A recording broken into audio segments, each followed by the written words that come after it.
Selanjutnya yang ketiga, oke, got it. Yang ketiga, teman-teman, saya juga meminta tolong bahwa selama acara webinar berlangsung gitu ya, untuk menutup mikrofon teman-teman gitu ya, tujuannya sebenarnya agar selama webinar, kualitas suara dari pembicara bisa lebih optimal, terdengar dengan baik, kurang lebih seperti itu. Lalu selanjutnya, dengan jika teman-teman punya saran, tanggapan, atau pertanyaan, itu sebenarnya teman-teman bisa langsung, eee, menyampaikan melalui fitur chat Zoom, yang mana nantinya di sana akan segera dibalas sama teman-teman gajimu, dan, juga nantinya sebenarnya dalam sesi diskusi panel, moderator akan memilih beberapa pertanyaan untuk disampaikan dan dijawab secara langsung, gitu. Itu adalah 3 hal yang, akan berlangsung selama webinar ini. Namun, ada yang nggak kalah penting sebenarnya dalam webinar kali ini. Saya senang sekali ingin menyampaikan bahwa hari ini, dalam webinar ini, kita juga mendapat kehormatan bahwa, pendiri dari Wage Indicator Foundation, Pauline Ose, halo. Hai Pauline, telah bergabung bersama kita di acara hari ini. Hai Pauline. Hi, good morning, everybody, and good luck today with the Living Tariff tool. I think it's a very good tool. So let's see what everybody thinks. And good luck. Thank you. Thank you, Pauline.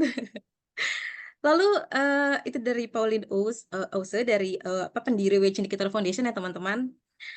Oke, lalu selanjutnya, webinar ini secara keseluruhan akan berlangsung selama 1,5 jam. Jadi, diharapkan teman-teman bisa ikut sampai akhir gitu ya. Oke? Oke, kalau gitu kita langsung aja mulai acaranya. Untuk teman-teman yang mau bertanya, bisa langsung ke sesi chat komen aja gitu ya. Jadi nggak perlu angkat tangan, tapi bisa langsung ke sesi chat komen. Oke. Untuk memberikan sambutan pembuka nih, memulai acara ini, kita akan mendengarkan bersama-sama sambutan dari Mbak Della Feby. Ya, Mbak Della Feby ini adalah External Project Manager dari Gajim Indonesia, di mana Mbak Della hari ini dalam pembukaan akan membagikan pandangannya mengenai latar belakang dan urgensi dari inisiatif cek tarif layak. Kurang lebih gitu ya Mbak Della ya? Silakan Mbak Della. Terima kasih Vivi. Kedengeran ya suaraku ya? Baik, selamat siang Ibu Bapak, teman-teman peserta webinar yang kami hormati. Mewakili Pauline, Wage Indicator Foundation, dan Gajimu, perwakilan Wage Indicator di Indonesia, kami mengucapkan terima kasih atas kehadiran kita semua yang telah meluangkan waktu dalam kondisi sibuk awal tahun. Pastinya kan kita semua sedang sibuk ya, banyak kegiatan dan pekerjaan. Apalagi kalau lagi nyalek kan pasti akan sibuk sekali. Pada hari ini, kami Gajimu sangat gembira karena akhirnya dapat meluncurkan cek tarif layak, yaitu alat yang dirancang untuk menghitung upah layak teman-teman pekerja gigs, pekerja lepas, freelancer, dan sebagainya. Gajimu selama ini memang banyak bekerja dengan teman-teman pekerja dan serikat pekerja industri, khususnya di sektor tekstil, garmen, alas kaki, dan sepatu. Di mana kalau di sektor-sektor ini banyak mengajarkan kami bahwa pekerja di sektor dengan perangkat hukum dan hubungan kerja yang sudah cukup tersistem ini pun masih banyak yang mengalami kondisi kerja yang buruk. Apalagi teman-teman kita pekerja gig yang bahkan masih meraba-raba statusnya, apakah ini hubungan kerja atau wirausaha atau kemitraan, siapa yang jadi pemberi kerja gitu, bagaimana pembayarannya dan sebagainya. Yang pasti mereka dihadapkan pada situasi kompetitif. Kalau memberi layanan bagus dan murah, akan kembali digunakan jasanya. Istilah lagi kan sebenarnya diambil dari kondisi tersebut ya. Penyanyi atau band bisa tampil lagi, dipanggil lagi nanti dari panggung ke panggung kalau pertunjukannya memuaskan. Penuh dengan ketidakpastian intinya. Melihat fenomena berkembangnya bentuk kerjasama yang demikian, beberapa tahun terakhir Wage Indicator Foundation dan GIZ, lembaga internasional milik pemerintah Jerman, mengembangkan alat cek tarif layak berbasis web untuk pekerja gig di berbagai negara. Di Indonesia, alat ini sudah mulai diuji cobakan oleh Gajimu di bawah koordinasi Nadia Pralitasari, koordinator program gig. Dan hari ini, melalui webinar, akan kami perkenalkan secara resmi kepada Ibu Bapak, teman-teman semua. Nanti kita bisa sama-sama simulasi bagaimana cara menggunakannya. Setelah itu kita akan diskusi dengan sejumlah praktisi dan peneliti yang sudah banyak bekerja untuk isu ini. Ada Mas Didin, Mbak Vero, Mbak Yuwana, dan Mbak Estu. Terima kasih sudah hadir. Diskusi kami harapkan pula dari teman-teman semua peserta, khususnya teman-teman pekerja gig yang juga sudah bergabung di webinar ini. Sekali lagi, isu ini baru buat kami, tapi kami punya tekad untuk mendorong pemenuhan hak-hak pekerja gig. Maka kami butuh dukungan, masukan, perbaikan dari kita semua. Akhir kata, selamat mengikuti webinar, semoga lancar sampai akhir dan dapat memberikan manfaat yang besar bagi kita semua. Terima kasih. Baik, terima kasih Mbak Della. Terima kasih banyak atas pembukaannya.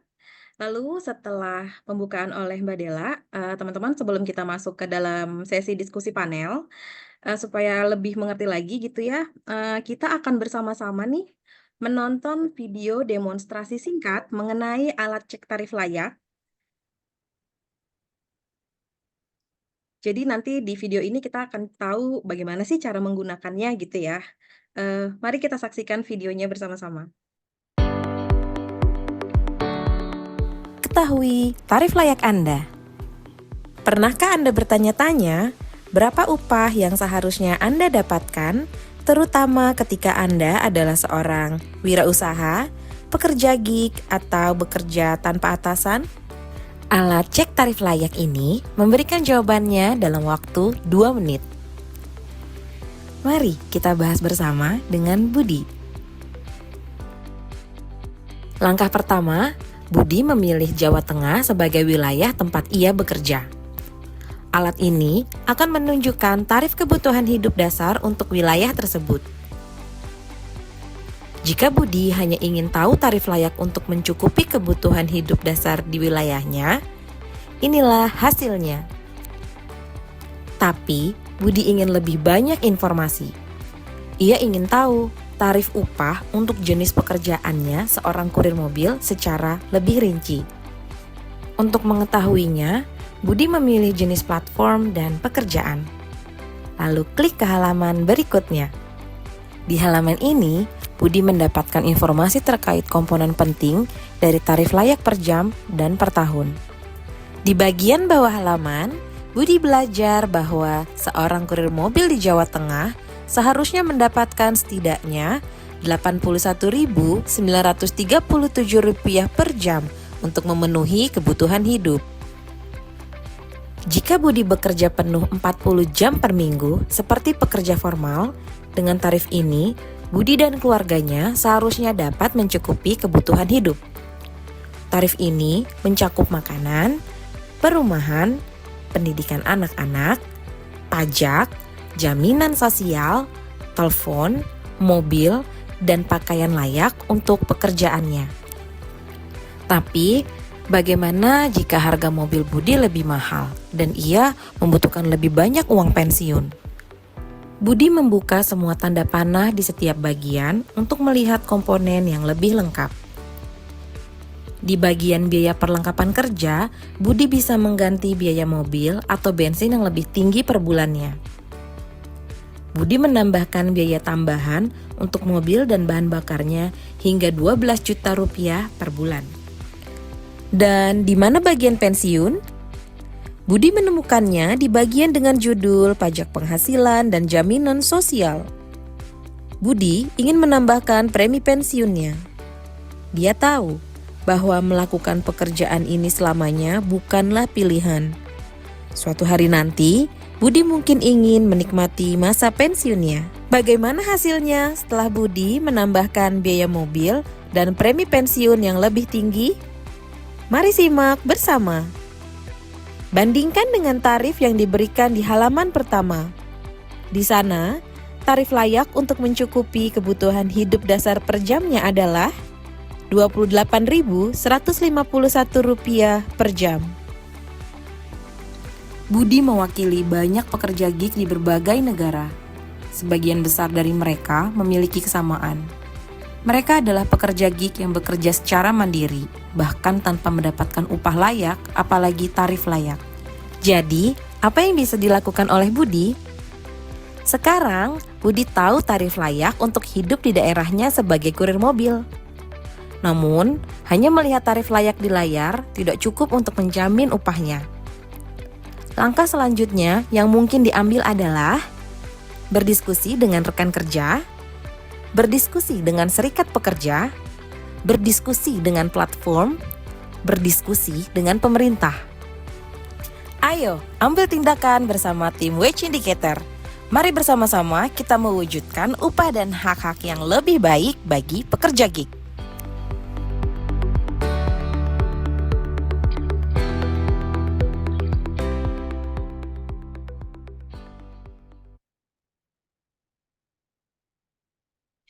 Nah, berikut adalah video dari pemutaran video terkait dengan cara penggunaan dari cek tarif layak gitu ya teman-teman. Gimana alatnya cukup menarik ya. Oke, selanjutnya sebelumnya saya agak lupa tadi kayaknya saya belum memperkenalkan diri. Teman-teman perkenalkan saya Fitria Purnamawati. Saya adalah perwakilan dari Gajima Indonesia.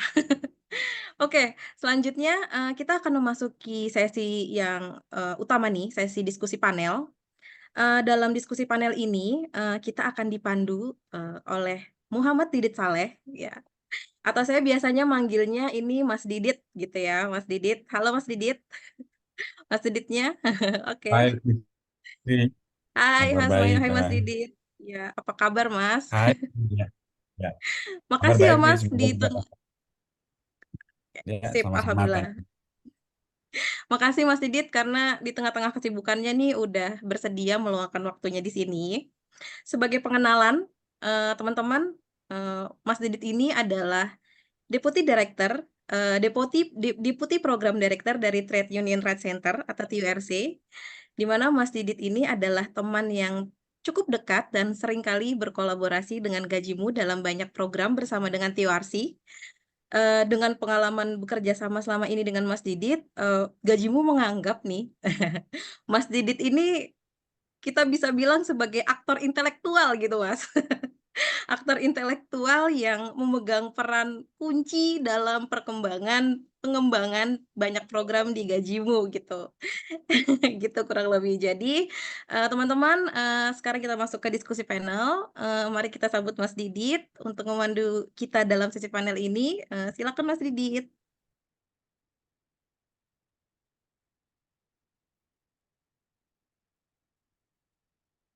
Ya, sepertinya ada trouble oleh Mas Didit. Oke, Mas Didit sudah siap? Siap. Suaranya sudah terdengar apa belum? Sudah, Mas. Oke, terima kasih teman-teman. Assalamualaikum warahmatullahi wabarakatuh. Selamat siang. Kita mulai jam 2, sekarang sudah jam 2 lewat 15 menit. Pertama saya thanks to Pauline sebagai pendiri Wage Indicator karena juga hadir di acara ini. Yang kedua juga thanks kepada Kak Dela. Kak Dela ini adalah project manager di dalam program Makin Terang dan kolaborasi dengan Mondial FNV, TURC, Gajimu.com, dan Wage Indicator. Dan juga terima kasih buat tim Gajimu dan Wage Indicator Global sudah mengarrange acara ini dengan baik. Nah, sebelum itu saya memperkenalkan 4 kawan kita yang akan presentasi di dalam proses ini. Yang pertama adalah Nadia. Nadia ini adalah Global Manager Language dan Gig Economy Project Officer di Wage Indicator. Hai Nadia, silahkan bergabung di dalam. Ya, silahkan bergabung. Halo. Nadia. Ya, thank you Nadia. Ya. Nadia sudah lama bekerja di isu ini, kurang lebih 10 tahun begitu. Dan dia juga sebelumnya mengelola berbagai inisiatif seperti Labor Right for Women, bahkan How Decent is My Factory, melakukan banyak survei tentang kondisi kerja di pabrik. Dan saat ini posisinya sebagaimana saya sampaikan sebagai Global Manager di Gig Economy Project Officer di Wage Indicator Foundation. Nah, ia terlibat di dalam riset ini, kerja layak, cek tarif layak, atau cek tarif layak platform sejak November 2023. Sejak Januari, Nadia ini akan bertanggung jawab atas manajemen penerjemahan bahasa di lebih dari 200 situs Waze Indicator di seluruh dunia. Selanjutnya saya undang juga, mungkin saya kenalkan Veronica. Ini adalah seorang konten kreator, penulis buku. Silakan juga bergabung, Mbak Veronica. Pekerja lepas, berpengalaman di bidang penulisan dan penerbitan buku. Sukses dengan penjualan buku dengan judul Crush sebanyak 10.000 eksemplar. Selamat sekali lagi Mbak Veronica. Jadi Mbak Veronica mengetahui bagaimana sebagai pekerja kreatif gitu ya. Setelah 8 tahun dia kembali menjadi pekerja lepas pada Juli 2023, menekankan pada keterampilan kreatif untuk konten digital dan penulisan. Selanjutnya ada dua panelis lain yang juga saya akan undang, bisa gabung juga. Yang pertama adalah Suci Lestari Yuwana.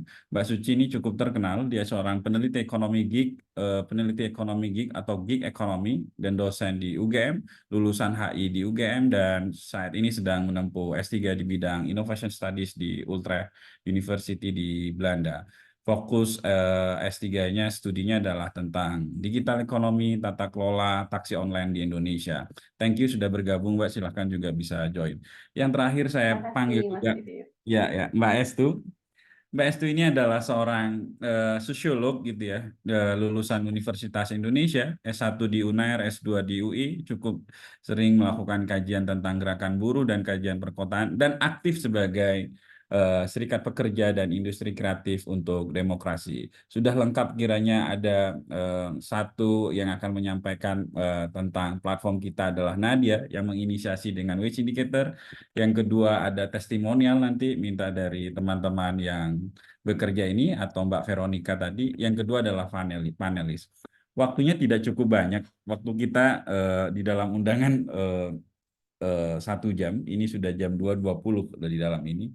Mungkin saya minta Nadia dulu menjelaskan apa sih inisiatif ini gitu. Kenapa ini muncul inisiatif ini dan bagaimana cara mengerjakannya.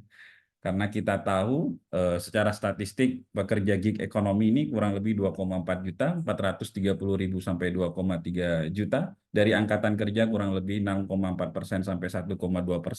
Total angkatan kerja kita kurang lebih adalah 123 juta atau 143 juta berdasarkan statistik. Silakan Nadia, ini saya silakan untuk Nadia jelaskan dulu. Ini inisiatif apa biar orang semua tahu tentang Pak cek tarif layak platform ini. Silakan Nadia. Oke, terima kasih banyak Mas Yudit atas perkenalannya. Selamat siang semuanya. Terima kasih buat teman-teman yang sudah meluangkan waktu dan bergabung dalam webinar Gajimu pada siang hari ini. Sekali lagi, saya Nadia dari Wage Indicator dan pada kesempatan kali ini saya akan memperkenalkan alat bagi pekerja gig dan pekerja lepas, yaitu yang kami namakan cek tarif layak. Ini saya sebenarnya mempersiapkan presentasi. Apakah bisa di-share? Oke. Oke, kita ke slide selanjutnya. Oke, nah sebelum kita ke apa itu cek tarif layak, sebelumnya kita tarik ke belakang dulu nih. Tadi kan Mas Didi tanyanya gitu ya, kenapa cek tarif layak ini dibuat? Jadi selama beberapa dekade terakhir ini kita lihat pertumbuhan pesat dari berkembangnya platform-platform aplikasi digital seperti Gojek, Grab, ada Sejasa juga, ada Seribu, dan sebagainya. Lalu banyak juga pekerja formal yang sekarang mulai beralih menjadi pekerja informal, seperti pekerja lepas atau freelance, dan istilah yang paling baru saat ini adalah pekerja gig. Nah, ini untuk teman-teman yang mungkin belum familiar dengan istilah pekerja gig, sebenarnya hampir sama aja dengan freelancer atau pekerja lepas. Pekerja gig itu adalah pekerja yang bekerja berdasarkan proyek tertentu dalam waktu singkat, tapi tanpa hubungan kerja. Nah, kalau misalnya, mungkin kalau di Indonesia lebih dikenalnya dengan hubungan kemitraan ya. Nah, tantangan pekerja gig ini tuh sebenarnya ada banyak sekali. Mungkin nanti akan dibahas lebih lanjut oleh pembicara selanjutnya. Dan salah satu tantangan yang ingin dijawab oleh Gajimu adalah tantangan dalam menentukan tarif jasa untuk pekerja gig. Nah, Informasi pasar terkait tarif-tarif untuk pekerjaan-pekerjaan yang mungkin sifatnya lepas ini tuh sebenarnya jarang ditemukan. Tidak jarang kita harus masuk ke komunitas dulu nih sebelum kita tahu kisaran tarif untuk pekerjaan kita. Atau kalau misalnya kita jadi pekerja yang menjadi mitra-mitra di platform aplikasi digital, ya udah biasanya kita ngikutin aja tarif yang sudah ditetapkan oleh platform tersebut gitu. Meskipun kadang-kadang kita suka bertanya-tanya apakah tarif tersebut sudah sesuai atau tidak, sudah layak atau tidak. Nah, untuk itulah Gajimu dan GIZ mengembangkan cek tarif layak, alat yang dirancang khusus untuk pekerja gig agar dapat dengan mudah untuk menghitung tarif mereka. Nah, ini next selanjutnya. Oke, tujuan dari alat ini tuh sebenarnya adalah untuk membekali pekerja gig dengan alat perhitungan yang bisa diakses oleh semua orang secara gratis. Jadi ada keterbukaan informasi di situ. Nah, kalau misalnya pekerja itu sudah aware gitu ya, sudah sadar, sudah mengetahui tentang tarif yang ideal, harapannya pekerja itu bisa menegosiasikan upahnya dengan pemberi kerja. Baik itu nanti secara individual atau secara kolektif. Nah, kolektif kan itu bersama-sama ya. Kalau bersama-sama jadi suaranya lebih didengar biasanya. Terus caranya gimana? Yang paling efektif adalah masuk serikat pekerja. Nih, sindikasi misalnya. Itu serikat pekerja untuk pekerja kreatif dan juga pekerja media. Next. Lanjut.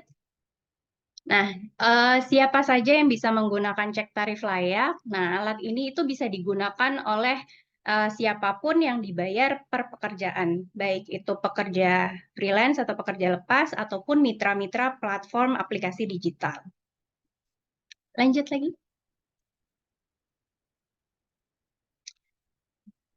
Nah, di halaman pertama cek tarif layak ini, pengguna atau yang mengakses cek tarif layak dapat memilih kategori platform dan jenis pekerjaan mereka. Nah, saat ini di cek tarif layak baru ada 5 kategori platform yang di dalamnya terdapat berbagai jenis pekerjaan. Nah, kami dari Wage Indicator masih akan terus menambah jenis-jenis platform dan pekerjaan secara berkala. Nah, apabila teman-teman tidak dapat menemukan jenis pekerjaannya, bisa mencari jenis pekerjaan yang paling mendekati dengan pekerjaannya saat ini. Lanjut.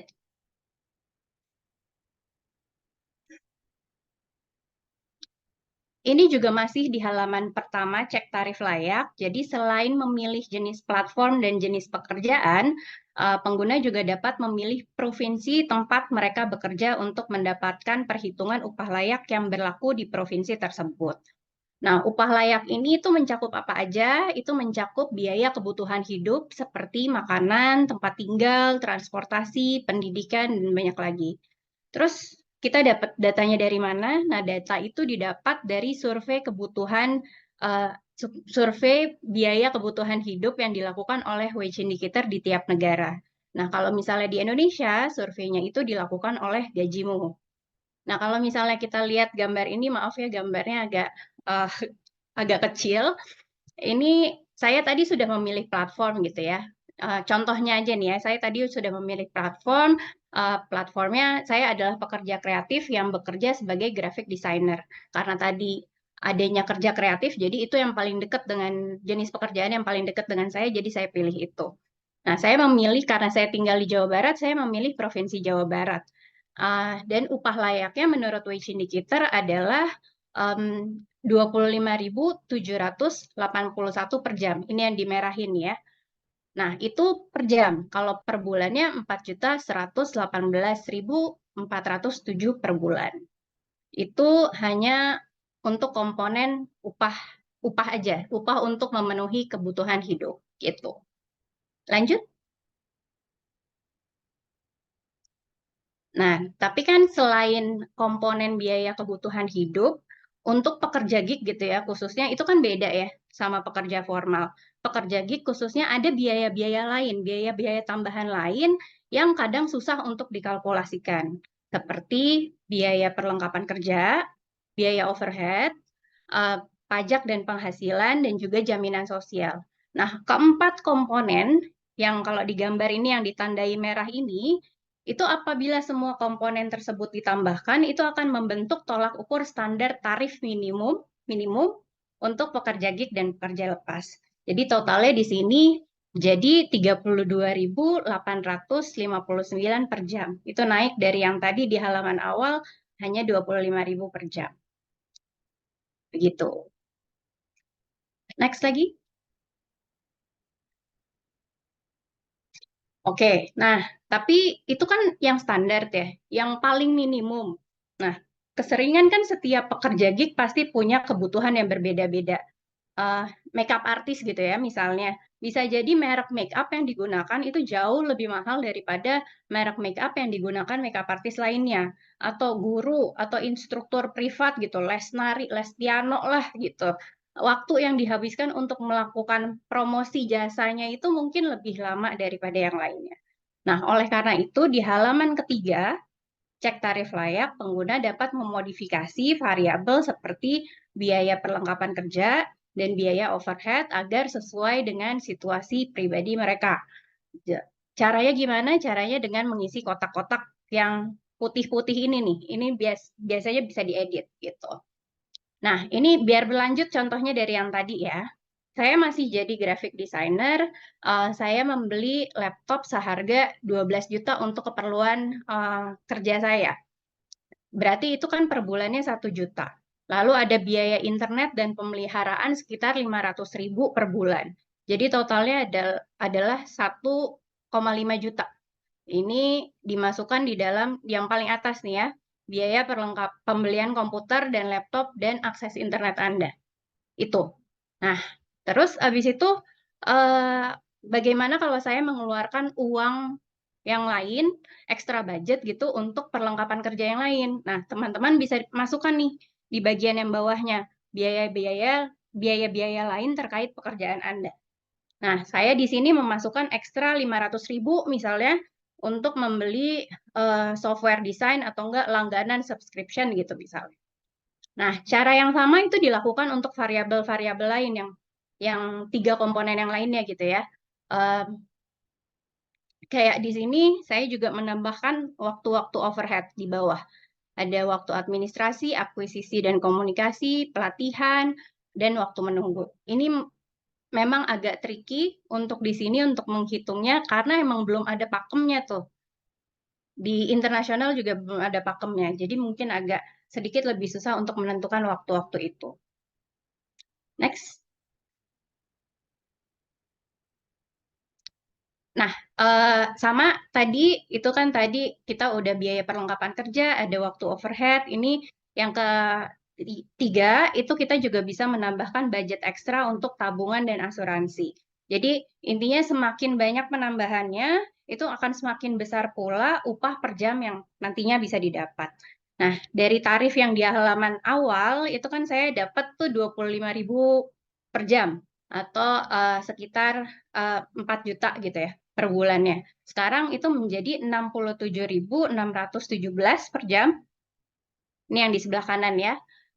Dan atau sekitar 7,9 juta per bulan untuk seorang graphic designer yang tinggalnya di Jawa Barat gitu. Lanjut. Nah, alat ini itu menyajikan perhitungan dalam hitungan jam dan tahun. Jadi dia per jam dan per tahun berdasarkan faktor-faktor yang relevan di masing-masing negara, termasuk diantaranya standar hukum disesuaikan dengan negara masing-masing negara dan juga data upah layak di masing-masing provinsi. Nah, untuk perhitungan standar yang ada di halaman kedua itu kami mengasumsikan perhitungan waktu overhead setelah berkonsultasi dengan banyak para ahli gig, ekonom, dan juga pekerja gig dari berbagai negara. Jadi ini kan alatnya bukan cuma di Indonesia, tapi ada di negara lain juga gitu. Nah, hasil dari cek tarif layak ini sebenarnya tidak mengikat secara hukum. Ini hanya sebagai konsep yang tujuannya untuk mendorong keadilan upah bagi pekerja. Maka dari itu kita akan berusaha untuk terus-menerus menyempurnakan alat ini sehingga bisa lebih banyak lagi digunakan oleh pekerja gig di seluruh dunia. Next. Oke. Jadi kami harapannya alat ini dapat memberikan kontribusi positif bagi teman-teman pekerja gig dan pekerja lepas di Indonesia. Semoga nanti ke depannya juga semakin banyak organisasi-organisasi yang menaruh perhatian kepada pekerja gig di Indonesia. Nah, setelah webinar ini teman-teman juga boleh mencoba lebih dalam cek tarif layak. Nanti akan ada linknya di chat mungkin sama teman-teman. Nah, kalau ada pertanyaan, saran, kritik, itu juga bisa menghubungi kami di Gajimu. Terima kasih banyak dan selamat berpartisipasi dalam diskusi yang selanjutnya. Terima kasih Nadia atas sudah dijelaskan tadi tentang platform cek tarif layak. Untuk selanjutnya mungkin saya minta ke Mbak Veronica Lativiana selaku pembuat konten digital dan penulis buku, Mbak. Kira-kira pertama adalah apakah platform ini mampu menjawab nggak problem yang dihadapi oleh pekerja digital atau kemudian konten kreator untuk mengetahui seberapa besar sebenarnya upah yang dia harus bayar dengan memasukkan sejumlah komponen jaminan sosial, kemudian alat produksi yang dia harus keluarkan, laptop dan lain-lain gitu loh. Silahkan Mbak Veronica kasih komen. Kalau kemudian ada PowerPoint silahkan bisa di-share juga. Oke, terima kasih Mas Didit. Sebelumnya makasih juga untuk Wage Indicator dan juga Gajimu yang sudah mengundang saya hari ini. Oke, ada PowerPoint yang mau saya share juga terkait pengalaman saya sebagai pekerja lepas dan juga gimana sih hubungannya kegunaan nanti fungsinya si cek tarif layak platform ini buat kita sebagai pekerja lepas. Nah, oke, next-nya. Nah, kita bicara dulu manis-manisnya ya sebagai pekerja lepas, karena sebagai pekerja lepas itu waktu yang kita gunakan untuk kerja itu lebih fleksibel, kita bisa atur sendiri, nggak tergantung sama jam kantor. Nah, yang kita perlu perhatikan adalah deadline dari proyeknya dan juga apa aja sih KPI yang mesti dicapai gitu. Biasanya sih deadline dan ketepatan yang goals dari ini sih. Kalau misalnya saya sendiri dari segi scriptwriter dan juga social media spesialis gitu, ya itu ada hitung-hitungannya sendiri kayak misalnya kontennya apakah sudah sesuai dengan yang diinginkan oleh si pemberi kerja dan sebagainya. Nah, ketika penuh project dalam sebulan mungkin bisa dapat penghasilan yang lebih dari saat kerja full time itu. Dan dengan fleksibilitas waktu kita juga punya punya waktu untuk bisa nambah skill baru dan tekanan pekerjaan juga justru lebih terbatas. Jadi sebatas deadline, nggak ada problematika di lingkungan kantor dan sebagainya. Nah, next-nya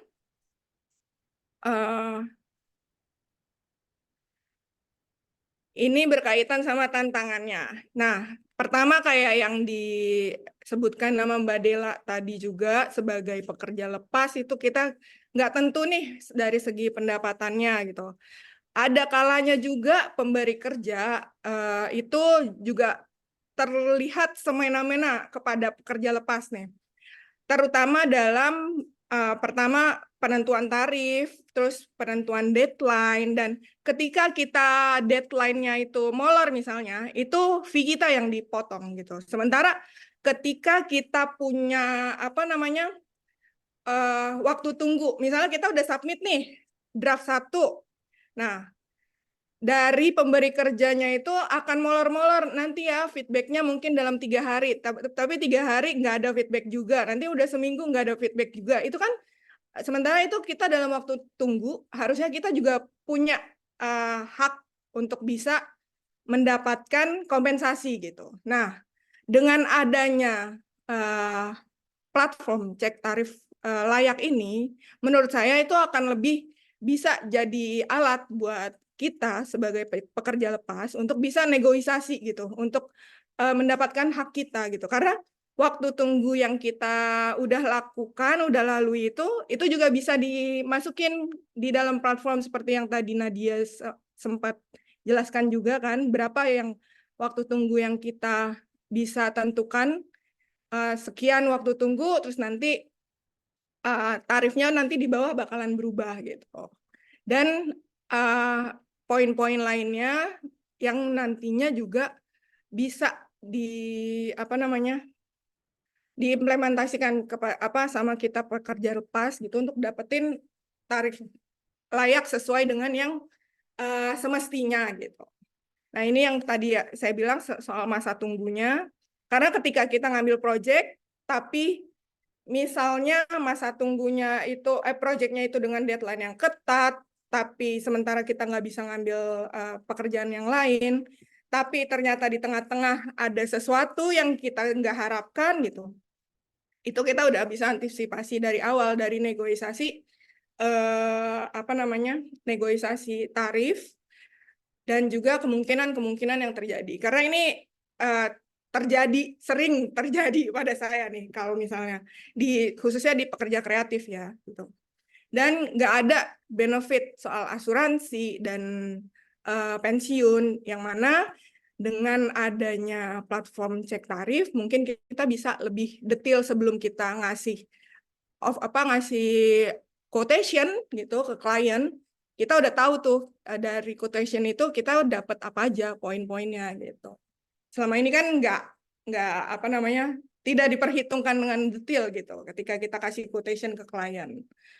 Kira-kira seperti itu sih. Cuman waktu saya cobain si platform cek tarif layak pertama kali, yaitu tadi yang bagian dari pekerja kreatif itu turunannya sangat banyak gitu. Dan dengan resiko-resiko pekerjaan yang berbeda-beda gitu.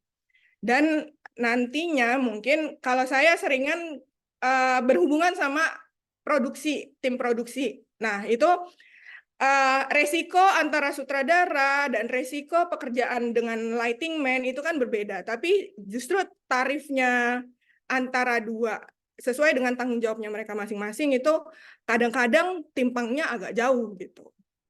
Ya, kira-kira seperti itu sih. Jadi ini benar-benar inovasi yang bagus banget sih, cek tarif layak buat kita sebagai pekerja lepas. Kita bisa punya benchmark nantinya gitu untuk nentuin tarif kita sendiri, dan kita saat kita mau bargain ke klien itu kita ada dasarnya gitu. Kira-kira seperti itu sih yang bisa saya sampaikan. Terima kasih. Terima kasih Mbak Veronica, thank you atas pengalamannya dan inputnya dan tantangan yang diharapkan dan komennya untuk menjadi masukan baik buat Gajimu dan Wage Indicator. Selanjutnya saya minta perspektif lain dari peneliti ekonomi gig. Silakan, saya panggil namanya Mbak Suci dari UGM gitu Mbak ya. Mbak banyak meneliti tentang soal gig ekonomi. Apakah platform ini mampu menjawab, dan kemudian apa sih tantangan ke depan misalnya dengan soal pekerja ini? Silahkan Mbak. Kalau ada PowerPoint-nya juga bisa ditampilkan. Gitu. Silahkan. Baik, terima kasih Mas Didit atas kesempatannya. Salam kenal semuanya. Saya Suci Lestari Yuwana, atau biasa dipanggil sama mahasiswa Nana gitu ya. Saya pengajar di Fakultas Ilmu Sosial Politik UGM begitu. Mungkin sambil menunggu PowerPoint-nya ditampilkan, ini juga saya ingin apresiasi sekali pada Mbak Nadia, Mbak Dela, dan tim ya. Saya ingat saya pernah ketemu dengan Mbak Nadia ini waktu ini ya, testing Gajimu ini bulan November waktu itu, dan selamat Mbak Nadia, Betul. sekarang udah termanifestasi, udah Nah, open iya. for launching. Selamat ya, sudah jadi nih tools-nya, dan ini mungkin seperti bayi ini baru lahir gitu kan. Sekarang lagi mudah-mudahan gitu ya Gajimu ini bisa bermanfaat. Nah, di sini oh ya, apakah PowerPoint-nya boleh ditampilkan dari Iya, yang Mbak, saya tolong. Ya, ini Mbak sudah iya, ditampilkan. terima kasih. Terima kasih. Ya, di sini juga saya ingin nyapa teman-teman. Saya lihat ada beberapa yang namanya familiar, teman-teman dari Asosiasi driver online, taksi online, ataupun ojek online. Terima kasih sudah bergabung. Dari komunitas TAIR juga, Science, Technology, and Art in International Relations. Terima kasih sudah gabung. Jadi saya salah satu penggiat di komunitas TAIR ini, dan salah satu kajiannya adalah mengenai taksi online. Saya sudah melakukan kajian mengenai taksi online ini tahun 2017 ya. Tapi saya memang nggak bosan-bosan karena saya kira isunya sangat kompleks dan ini tuh memang butuh kerja bersama gitu untuk bisa membuat tata kelola yang menurut saya itu perlu lebih memanusiakan pekerjanya gitu. Nah, ini saya ingin berbicara tadi Mas Didit dari sisi bagaimana kita bisa membayangkan masa depan pekerja gig di Indonesia dan bagaimana kira-kira kontribusi dari gajimu ini, kalkulator gajimu ini terhadap upaya-upaya untuk membuat masa depan pekerja gig yang lebih manusiawi gitu ya. Saya kasih fotonya yang agak-agak menyeramkan gitu kesannya ya. Ini ada satu kurir begitu yang terlihat kecapean, tapi memang ini menjadi salah satu realita pekerja kita sehari-hari gitu ya, pekerja gig. Kalau misalnya ambil istilahnya Jepang itu karoshi, meninggal karena kebanyakan bekerja gitu. Nah, mudah-mudahan ini bukan menjadi masa depan pekerja gig di Indonesia, tapi ada juga opsi-opsi yang lebih memanusiakan, yang memang memberikan situasi yang layak. Salah satunya mungkin dari sisi bagaimana kita mengatur tarif atau gaji dari para pekerja taksi gig, terutama dari driver taksi online dan ojek online. Next. Nah, ini mungkin kalau bicara mengenai konteks besarnya, sebenarnya pekerja gig ini betul yang disampaikan tadi di awal adalah sebuah fenomena global. Tapi yang menarik adalah ketika kita bicara mengenai kajian ekonomi gig atau pekerja gig dalam literatur literatur global, seringkali ada bias. Kalau dengan praktek yang terjadi di Eropa atau di Amerika, yang sering menjadi contoh itu adalah Uber. Nah, seringkali biasnya adalah menurut mereka fenomena gig ekonomi ini membuat pekerja mekanisme bekerja itu semakin informal gitu. Tapi di sini sebenarnya situasi di Indonesia itu menurut saya sangat berbeda dibandingkan dengan apa yang terjadi di Eropa dan di Amerika. Apa bedanya? Situasinya adalah situasi kerja informal itu sudah ada bahkan jauh sebelum Uber, taksi online ataupun ojek online itu hadir di Indonesia. Situasi kerja informal itu sudah menjadi bagian dari budaya, tradisi yang sudah ada di Indonesia. Seperti disampaikan dalam penelitian Frey ini ya, bahwa fenomena pekerja informal atau fenomena situasi kerja yang lihat itu sudah menjadi norma yang cukup lama di Indonesia. Next. Jadi kalau bisa dilihat gitu contohnya ada, boleh next? Ya, contohnya misalnya kita sekarang ada ojek online. Jangan lupa dulu kita ada ojek pangkalan. Terus dulu ada Kang Sayur, Kang ikan, Kang ini gitu ya. Sekarang kita ada aplikasi e-groceries gitu. Next. Ini saya cepat aja karena waktunya juga 10 menit ya. Lalu dari dulu kita sudah ada sebenarnya pekerja-pekerja pemulung sampah gitu ya. Tapi sekarang kita ada aplikasi untuk kolektor. Dulu bahkan dari zaman sebelum merdeka mungkin udah ada gitu ya, praktik-praktik asisten rumah tangga, babysitter dan lain-lain. Sekarang ada aplikasi untuk melakukan itu. Jadi yang ingin saya katakan di awal adalah fenomena pekerja gig ini bukan hal baru yang baru saja hadir di Indonesia, tapi sudah lama turun-temurun begitu ya menjadi praktik sosial dan kulturalnya. Next. Tapi permasalahannya adalah apa kira-kira peran dari aplikasi digital? Bagaimana aplikasi digital yang sekarang marak ada di Indonesia itu berpengaruh pada situasi pekerja informal di Indonesia? Dari tahun 2017 sampai saat ini, peran yang paling dominan yang saya baca atau saya observasi adalah bagaimana tadinya aplikasi digital ini justru lebih menginformalisasi lagi pekerjaannya. Apa yang sudah disampaikan oleh Mbak Nadia tadi, gitu ya. Ketika sekarang banyak pekerja informal justru pindah menjadi pekerja informal. Padahal idealnya harusnya aplikasi digital ini bisa menjadi alat untuk mendorong proses-proses inklusi sehingga pekerja-pekerja informal yang tadi yang sudah dari dulu bekerja di sektor informal justru harusnya bisa lebih mendapatkan akses terhadap aplikasi digital ini. Jadi ini argumen yang setidaknya sampai saat ini begitu ya.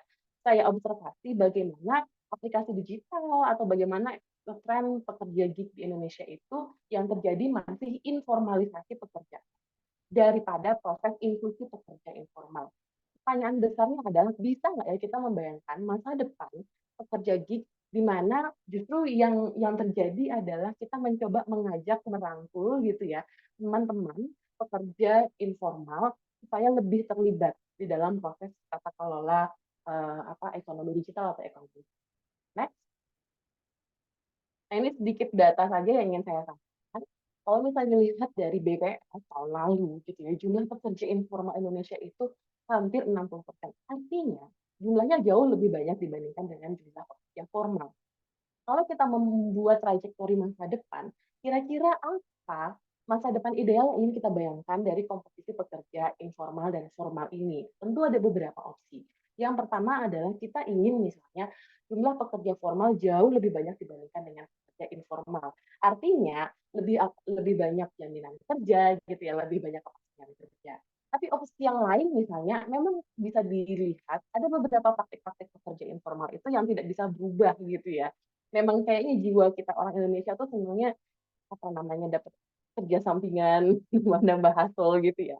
Nah, di satu sisi yang lain, kalau memang opsinya kita memperbanyak jumlah tenaga kerja informal, bisa nggak ya kita membuat situasi pekerja informal ini jauh lebih layak dibandingkan dengan yang ada sekarang. Dan saya kira ini menjadi satu celah di mana gajimu itu menjadi jawaban gitu ya, alternatif jawaban untuk ini tadi menangkap bisa nggak ya kita membuat situasi pekerja informal yang jauh lebih. Next. Nah, ini sedikit hasil temuan riset yang saya temukan begitu ya. Ada kegelisahan yang sangat mendalam yang dialami oleh teman-teman pekerja ojek online. Nanti silakan teman-teman yang hadir di sini juga bisa memberikan masukan gitu ya, menambahkan. Tapi kegelisahan yang paling mendalam yang dihadapi oleh teman-teman adalah situasi kerja saat ini bagi teman-teman ojek online atau taksi online adalah situasi kerja yang sifatnya justru tanda kutip menjebak gitu ya.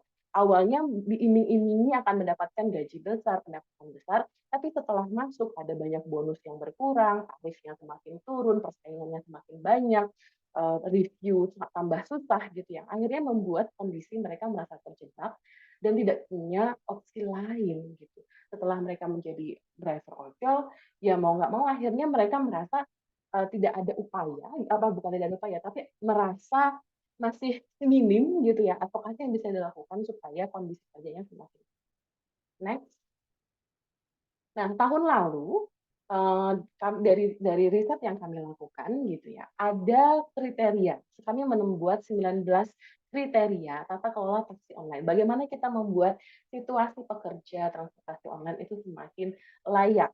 Dan secara regulasi tidak hanya untuk pekerja, tapi sebenarnya untuk aplikatornya juga, sebenarnya untuk usernya juga. Bagaimana kita membuat ekosistem taksi online yang konsumtif, yang positif. Ada 19 kriteria yang kami buat dalam model ini, dan salah satunya itu adalah tarif di kriteria ekonomi itu. Nah, ini yang ingin saya gali lebih lanjut gitu ya.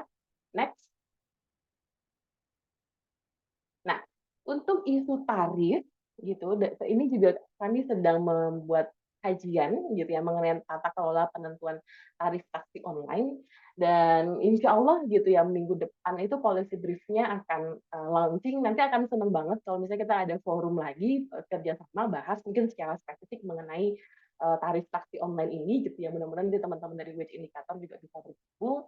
Tapi apa yang kami coba, apa yang menjadi insight temuan gitu dari hasil kajian ini adalah kami ingin melihat bagaimana mekanisme pengaturan tarif taksi online saat ini. Yang kami temukan misalnya yang pertama adalah ada kekosongan institusi dalam penentuan tarif gitu. Kalau ketika kami mencoba mencari tahu siapa sih yang menentukan tarif, tarif sudah ditentukan misalnya dalam sistem itu melalui Kementerian Perhubungan. Tapi pertanyaan berikutnya adalah ketika tarif sudah ditentukan, bagaimana penegakan hukumnya? Apakah penegakan hukumnya sudah berjalan? Nah, di titik itu sebenarnya ada kekosongan institusi karena dari sisi pemerintahnya juga koordinasinya masih belum jelas. Jadi yang kami lihat adalah ada collective irresponsibility di sini. Artinya apa?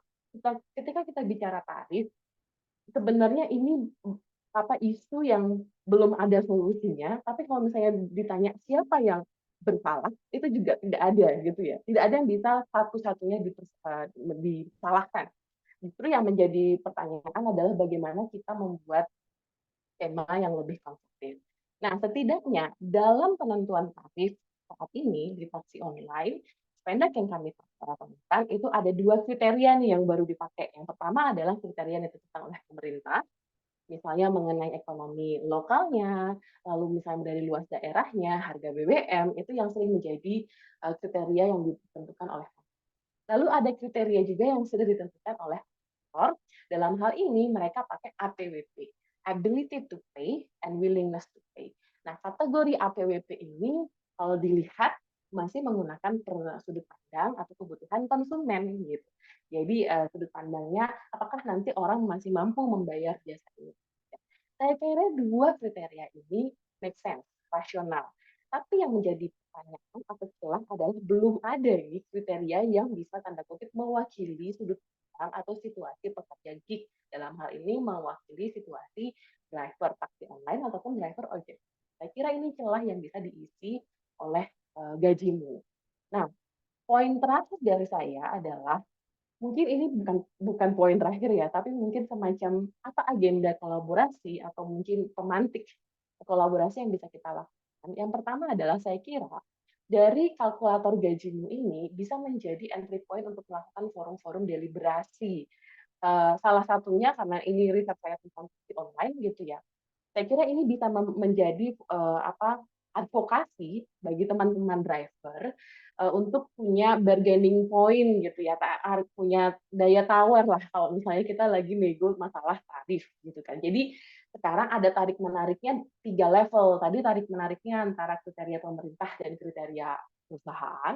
Nah, satu lagi nanti ada kriteria dari driver. Itu yang saya usulkan gitu ya, dan saya kira ini bisa menjadi forum kolaborasi yang lebih setara antara pekerja, aplikator, dan juga pemerintah. Lalu yang kedua sebenarnya, oh iya, ngomong-ngomong saya juga lupa ngasih tahu, mungkin bridging ke berikutnya. Saya juga bagian dari serikat pekerja, jadi kami juga bikin dosen itu bikin serikat pekerja kampus, dan di UGM kita punya serikat pekerja Visipol gitu ya. Saya malah memikirkan mungkin secara variabel kita juga bisa memikirkan model tipe pekerja lain gitu ya, termasuk pekerja kampus atau dalam hal ini misalnya dosen dan juga. Lalu yang ketiga ini yang menarik saya kira dari sisi riset. Tadi saya senang sekali ya Mbak Nadia menceritakan bahwa ini kalkulator yang sifatnya hidup gitu. Ini masih bisa berubah, masih bisa diupdate gitu ya. Dan saya kira mungkin selama let's say 2 atau 3 tahun ke depan nanti ketika kalkulatornya sudah mendapatkan berbagai input data gitu ya, kita bisa memikirkan bisa nggak ya ada kontribusi situated knowledge yang digambarkan dari gajimu ini gitu.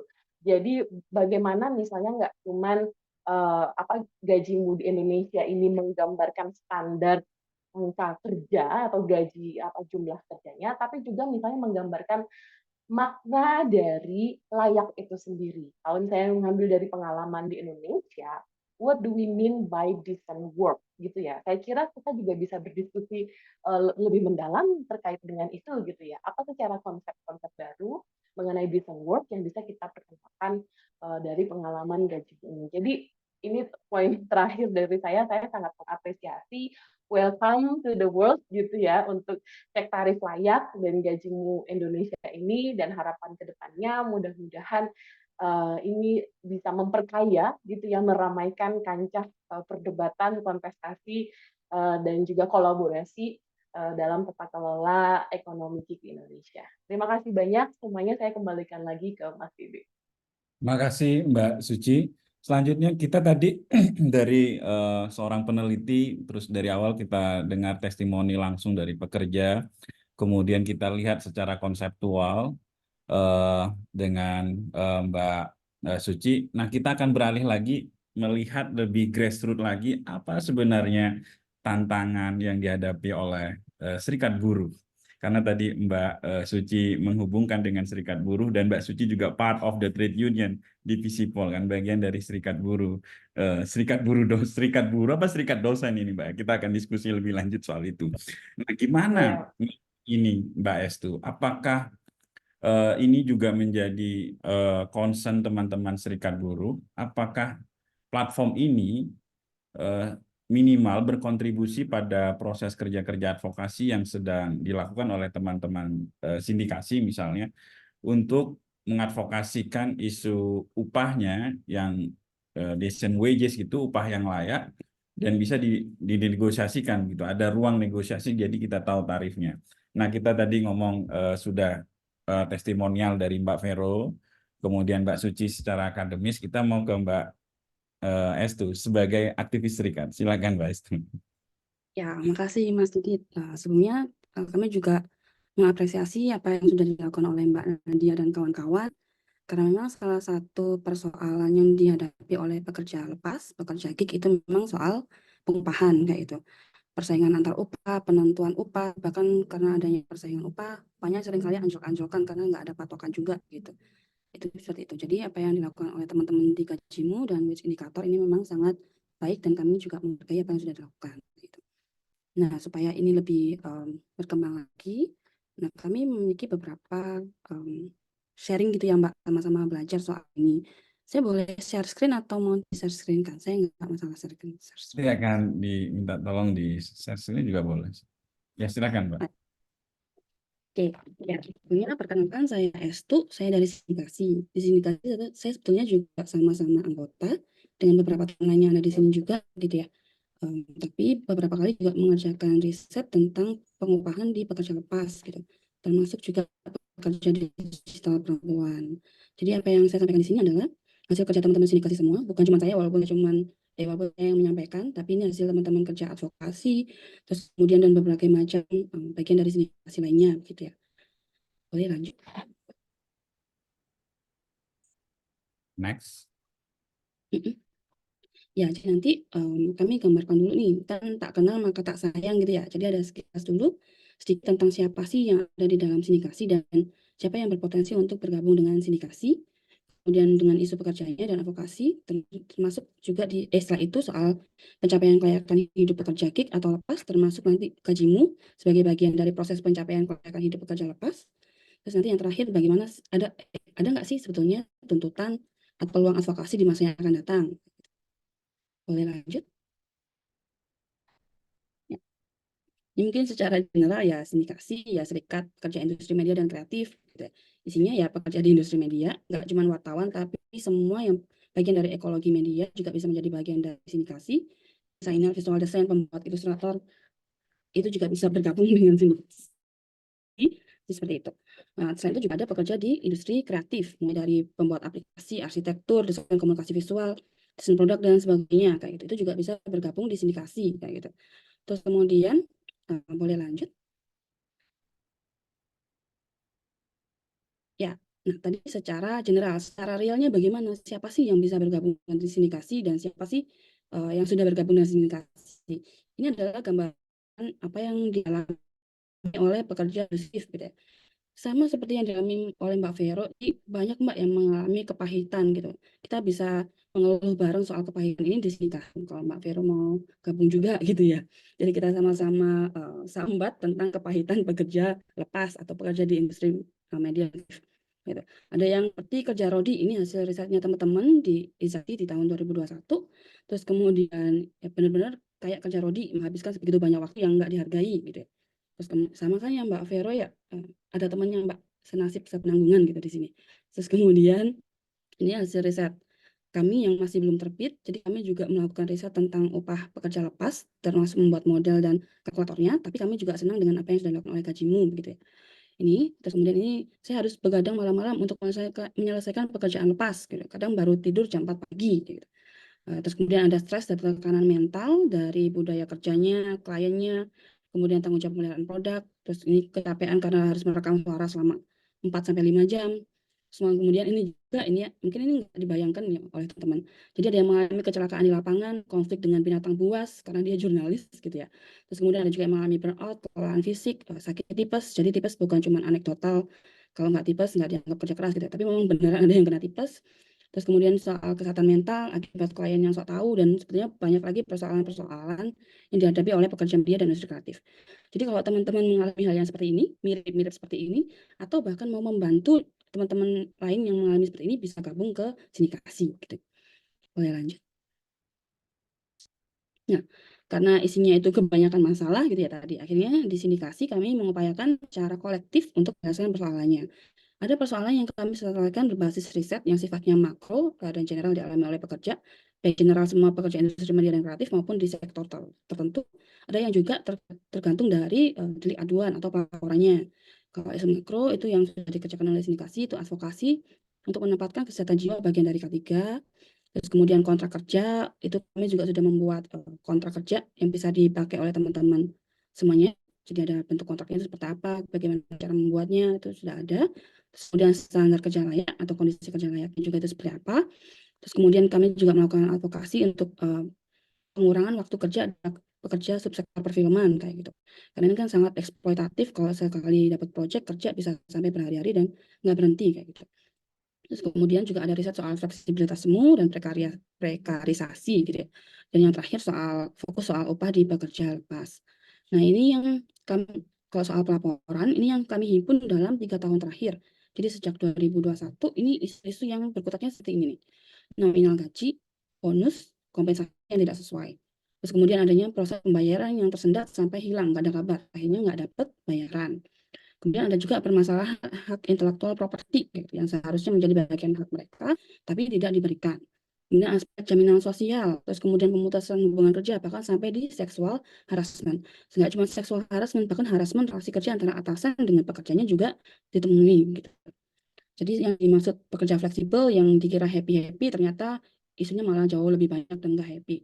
Dan justru waktunya nggak sangat fleksibel, karena mereka harus double job, triple job untuk memenuhi kebutuhan hidup mereka. Lanjut. Ini saran advokasi kami, ada yang di level state dan kebijakan, itu kami membuat kertas posisi, rekomendasi kebijakan, ikut aksi rembuk, misalnya di dalam kasus Omnibus. Kalau teman-teman ingat, di Omnibus awal itu bilangnya UU Cilaka, ya Cipta Lapangan Kerja, kemudian diganti di Cipta Kerja. Nah, salah satu yang mengusulkan singkatan untuk anekdotal tadi untuk menyerang Omnibus Cilaka itu dari teman-teman sindikasi. Gitu. Terus kemudian ada juga advokasi kebijakan upah layak dengan perhitungan living wage. Nah, ini nanti kita sama-sama living wage. Jadi sebetulnya kita bisa kerjasama lebih lanjut dengan teman-teman di Gajimu gitu ya. Terus kemudian soal pemberi kerja, pelaku industri, ya, ini juga kami juga melakukan advokasi bagaimana penyusunan kontrak kerja, terus kemudian pencapaian hak-hak mereka yang tidak diberikan, itu juga diadvokasi. Terus kemudian di komunitas atau publik, itu kami juga membuat media sosial, kampanye isu-isu pekerja, dan pembuatan media alternatif. Jadi sindikasi barusan membuat media progresif, jadi teman-teman bisa cek di YouTube gitu ya.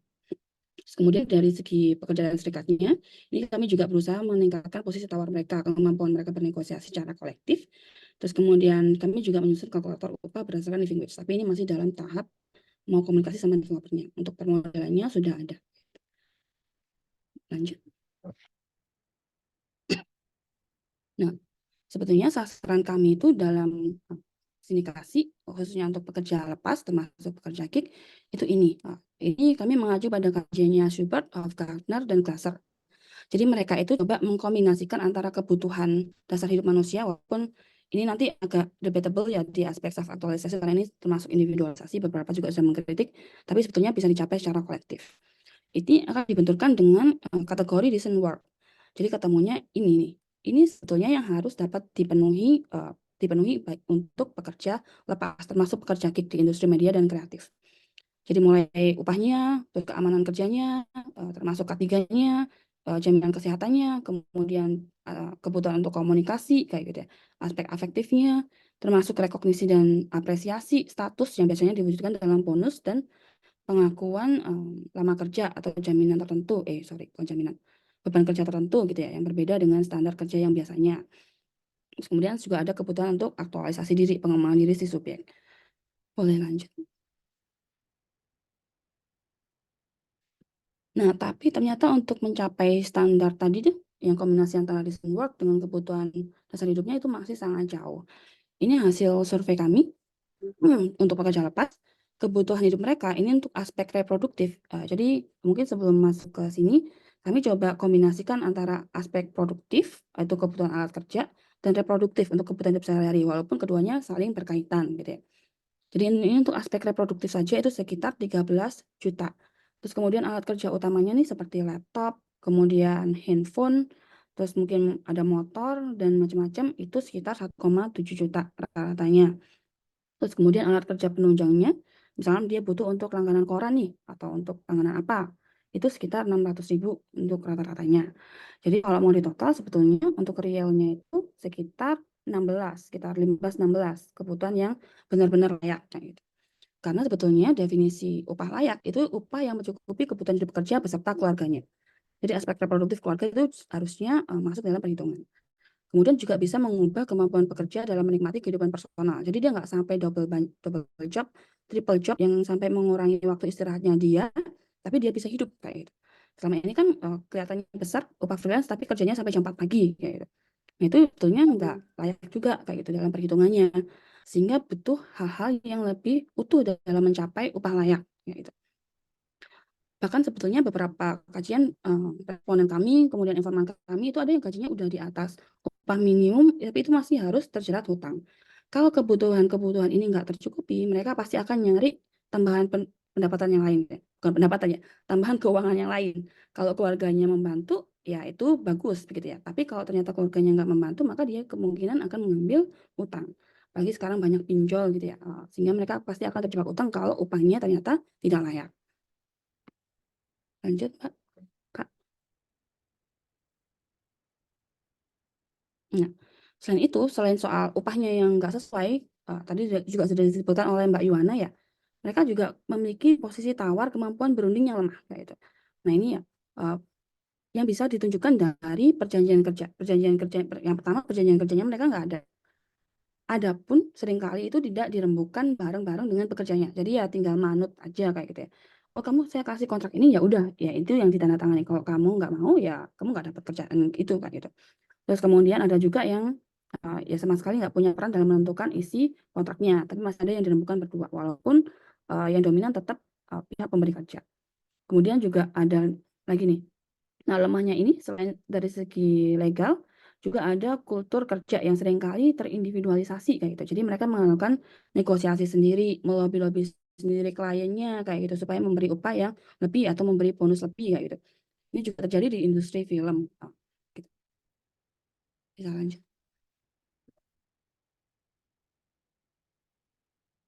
Ini soal hukum ketenagakerjaan, mau undang-undang kemitraan, itu mau undang-undang pekerja, sebetulnya nggak berpihak secara utuh ke pekerja lepas dan pekerja gignya, gitu ya.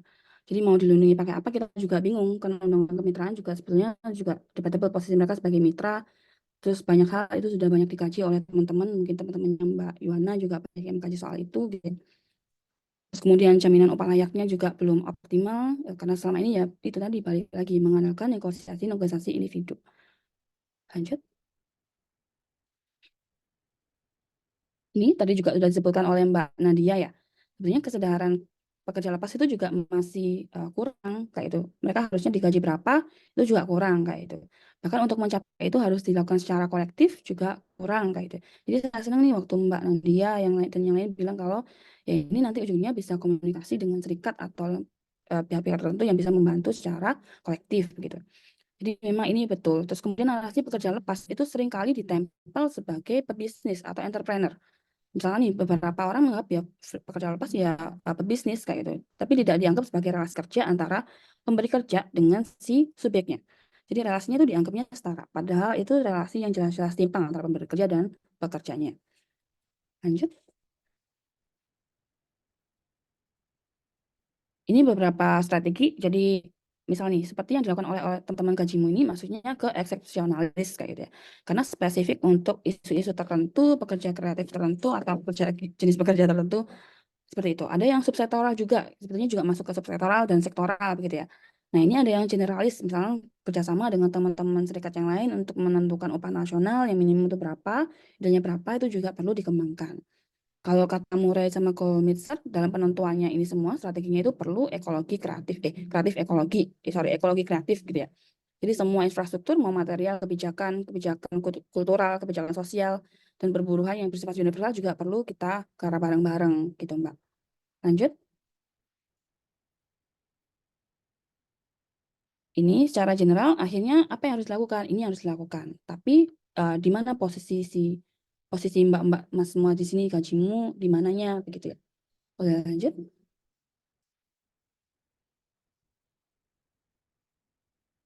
Nah, ini kami coba simulasikan apa yang sudah dibuat oleh Mbak Nadia dan kawan-kawan gitu ya. Jadi ini bagus nih, food basket, housing cost, dan utilities. Ini seringkali terlewatkan aspek housing, transport, air, terus kemudian internet, clothing, personal healthcare, education, cost, kemudian ada pajak dan kontribusi tertentu begitu ya, dan pengeluaran-pengeluaran tertentu juga. Nah, ini sebetulnya kalau mau dikembangkan lebih bagus lagi, kita bisa menambahkan beberapa aspek yang lain, Mbak. Kebutuhan reproduktif yang lain kita bisa telusuri, misalnya bagaimana jaminan untuk anak keluarganya. Tapi tadi di tabel juga sudah ada soal insurance ya, tinggal ditambahin hal-hal tertentu begitu. Terus kemudian bagaimana dengan beban kerja yang nggak sama kayak gitu.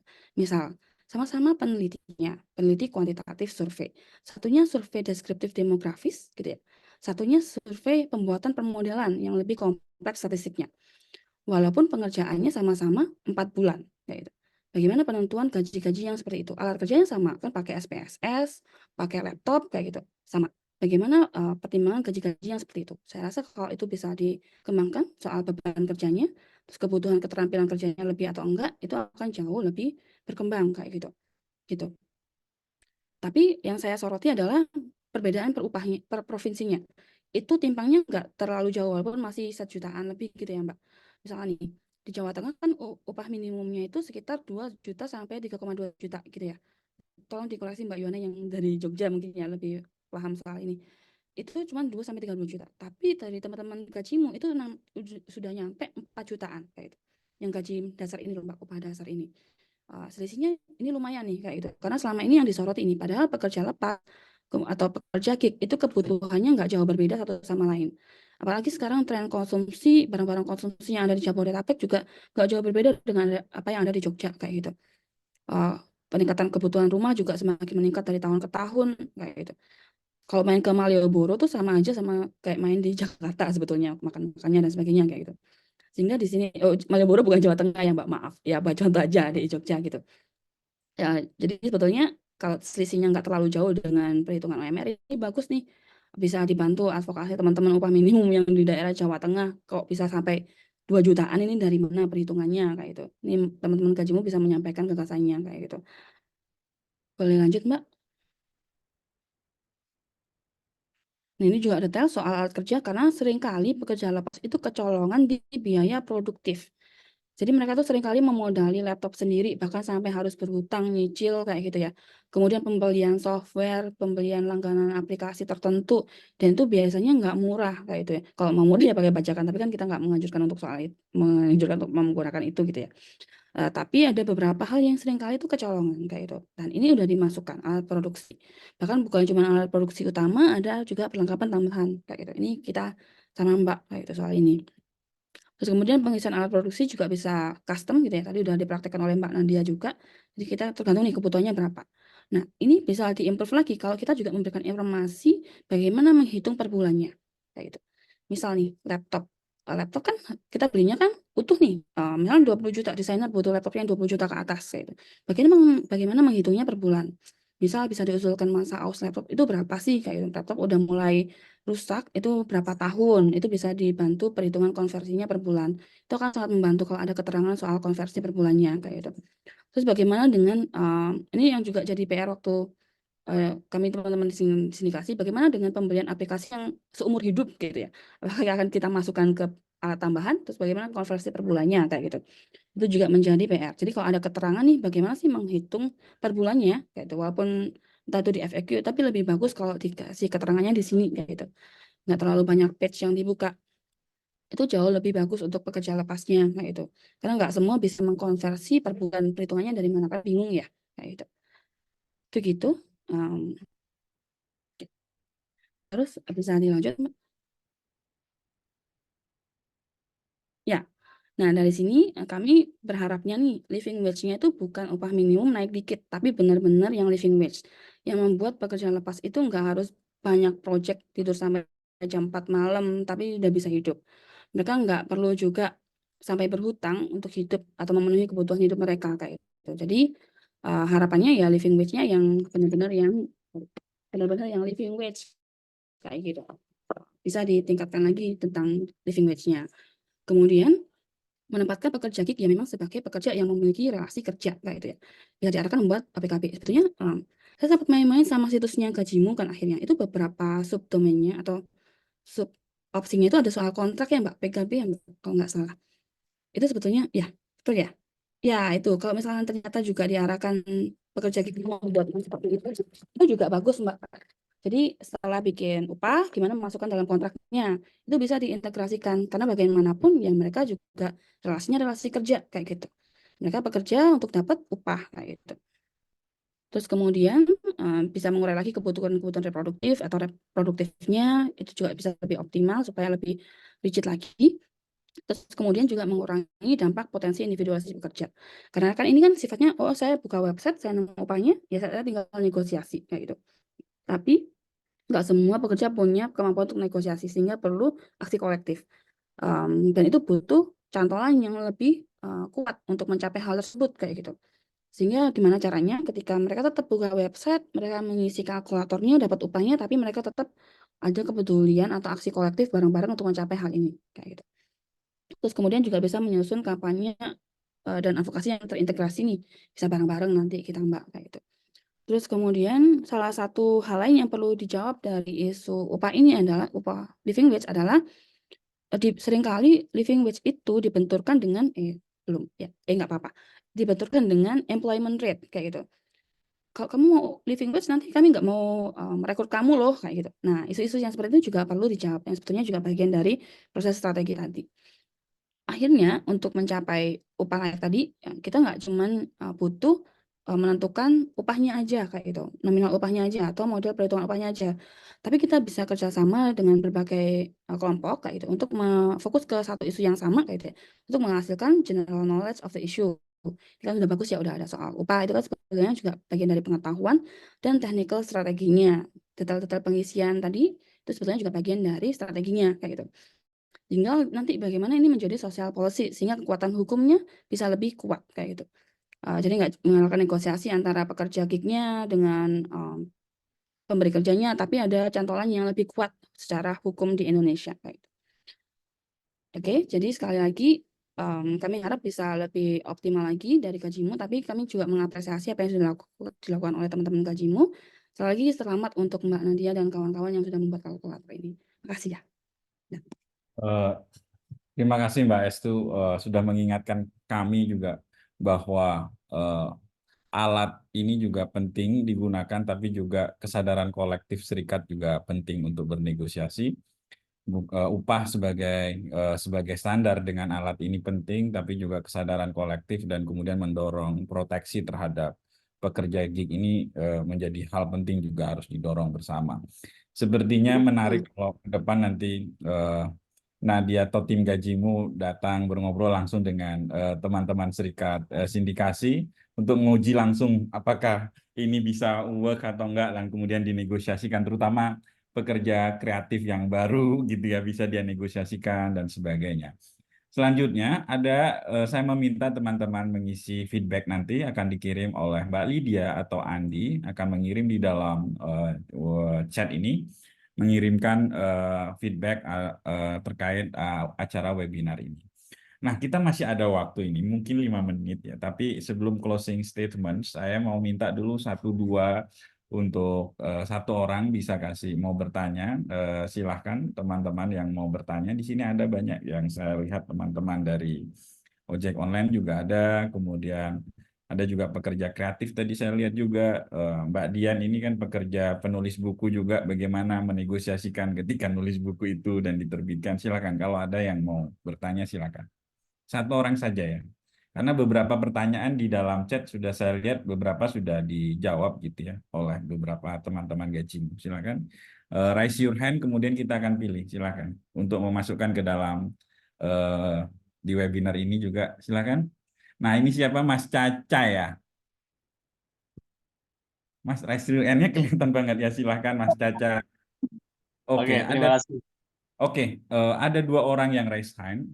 Kita kumpulkan aja 2 penanya ini, habis itu kita berikan kepada panelis untuk menjawab dan pengalamannya bagaimana juga dari tim narasumber ini.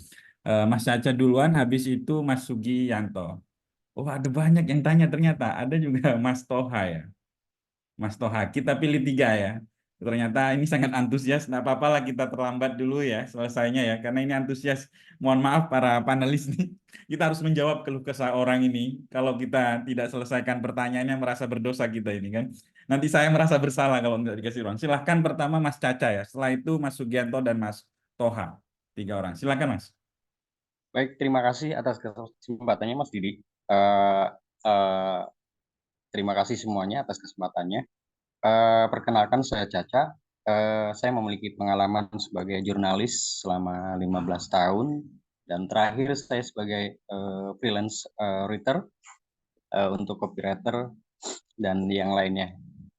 Nah, jujur aplikasi ini sangat membantu sekali, terutama memang saya dulu sangat prihatin sekali dengan kondisi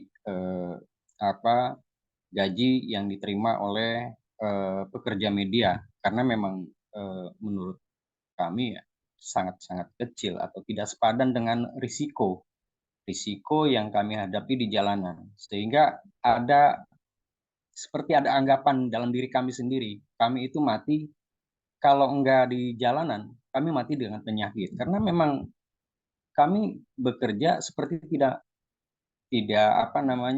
memperhatikan makanan kami segala macam. Yang kami kejar itu ya berita, sehingga untuk mengejar ke tempat liputan juga di jalanan dengan penuh risiko. Untuk kesehatan sendiri kami juga tidak memperhatikan makanan kami secara ini untuk makan pagi, makan siang, makan malam, seperti itu. Yang pada akhirnya muncul kata-kata itu. Wartawan itu matinya di jalanan. Kalau nggak mati di jalanan, ya mati dengan penyakitnya. Dan faktanya memang saat ini wartawan banyak yang berusia lebih dari 80 tahun ada. Cuma ada beberapa. Nah, yang menjadi perhatian kami, saya sangat setuju dengan dengan aplikasi ini. Mungkin jadi nanti ada seperti aplikasi kali ya. Ini sangat membantu sekali. Tapi yang menjadi kekhawatiran kami ketika kami mengetahui berapa gaji layak upah layak yang kami terima, atau setiap freelancer atau pekerja lepas memiliki harga yang layak dengan bantuan dari ini. Tapi ada satu sisi ketika setiap perusahaan kan memiliki kemampuan yang berbeda-beda. Ketika misalkan kita mendapat kesempatan untuk bekerja di sebuah perusahaan tertentu, tapi mereka tidak memiliki kelayakan untuk memberikan gaji yang cukup layak untuk diberikan kepada kita, itu menjadi problem juga. Nah, mungkin ini memang saya sepakat tadi di beberapa obrolan juga ada yang namanya kenapa kita tidak saling mengobrol untuk misalkan untuk mencapai upah layak itu seperti apa komponen-komponennya. Dan yang saya ini ingin banget tahu gitu ya, banyak pekerja lepas berisiko gitu, seperti yang mengelas di offshore dengan penyelamannya segala macam, itu kan memiliki risiko yang sangat tinggi. Apakah ketika kita menghitung upah layak untuk diri kita sendiri, itu komponen itu ada? Itu aja Pak Didi, terima kasih, dan semuanya terima kasih. Sukses selalu. Ya, sukses. Terima kasih. Terima kasih apresiasinya Pak. Terima kasih atas pertanyaan. Selanjutnya Mas Sugianto dulu. Silakan Mas Sugi, pertanyaannya padat aja karena waktunya Mas Sugi. Silakan. Ya, siap. Terima kasih. Assalamualaikum warahmatullahi wabarakatuh. Sangat menarik dari pemaparan semua pemateri ya, yang luar biasa. Jadi ini pembelajaran yang luar biasa buat kami khususnya di Serikat Pekerja yang notabene lebih pada di sektor formal, sehingga ini sangat memberikan gambaran dan bagaimana ke depan kita bisa melakukan pengorganisasian di pekerja-pekerja informal. Aplikasi atau mungkin launching week indikator ini sangat menarik, namun yang perlu ingin saya tanyakan pertama soal bagaimana mekanisme yang bisa kita lakukan di dalam mendorong upah yang tadi disampaikan oleh kawan-kawan week indikator. Karena kita paham bahwa mekanisme kayak ojol misalkan itu sudah punya tarif tersendiri, kemudian di pekerja-pekerja yang lain juga punya ketentuan-ketentuan tersendiri gitu.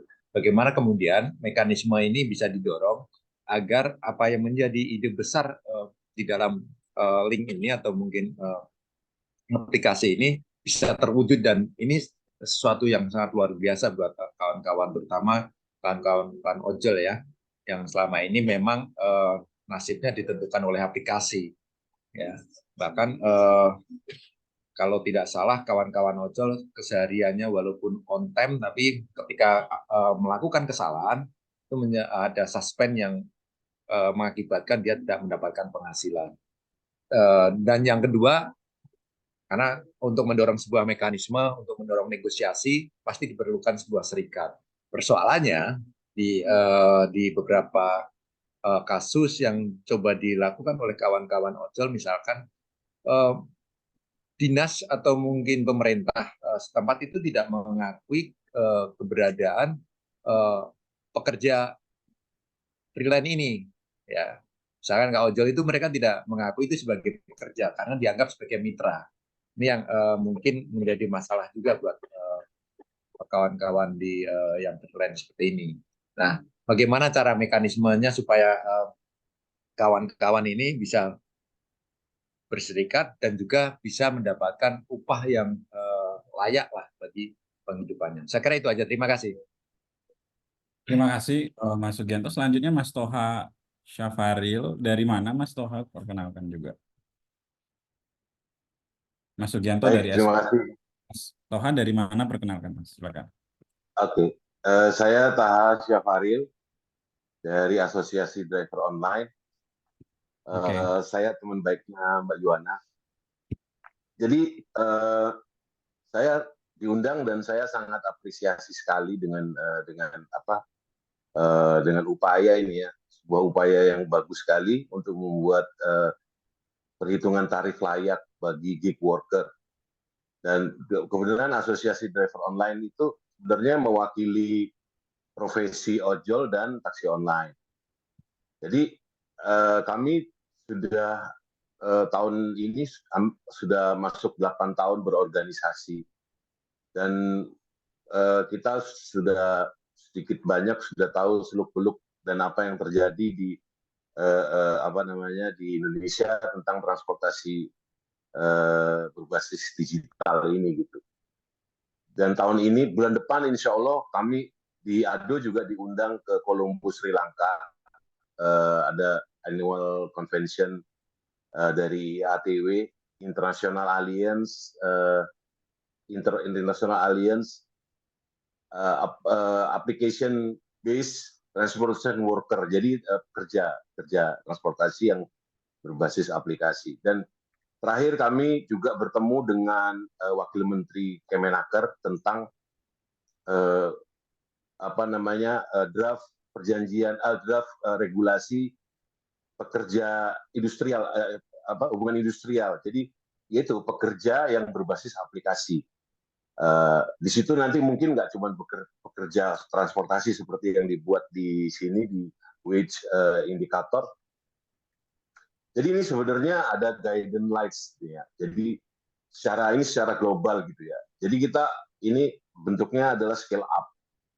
Sebenarnya kan aplikasi sebenarnya sangat membutuhkan mitranya gitu kan, membutuhkan pekerja gigs ini, sangat membutuhkan. Jadi tetapi kan mereka yang sebenarnya seolah-olah yang membayar kita, padahal sebenarnya kita yang memberikan banyak benefit pada mereka. Seperti halnya negara miskin yang bekerja sama dengan negara kaya, sebenarnya kan uangnya bukan dari negara kaya, tapi uangnya dari negara miskin. Jadi ini upaya scale up.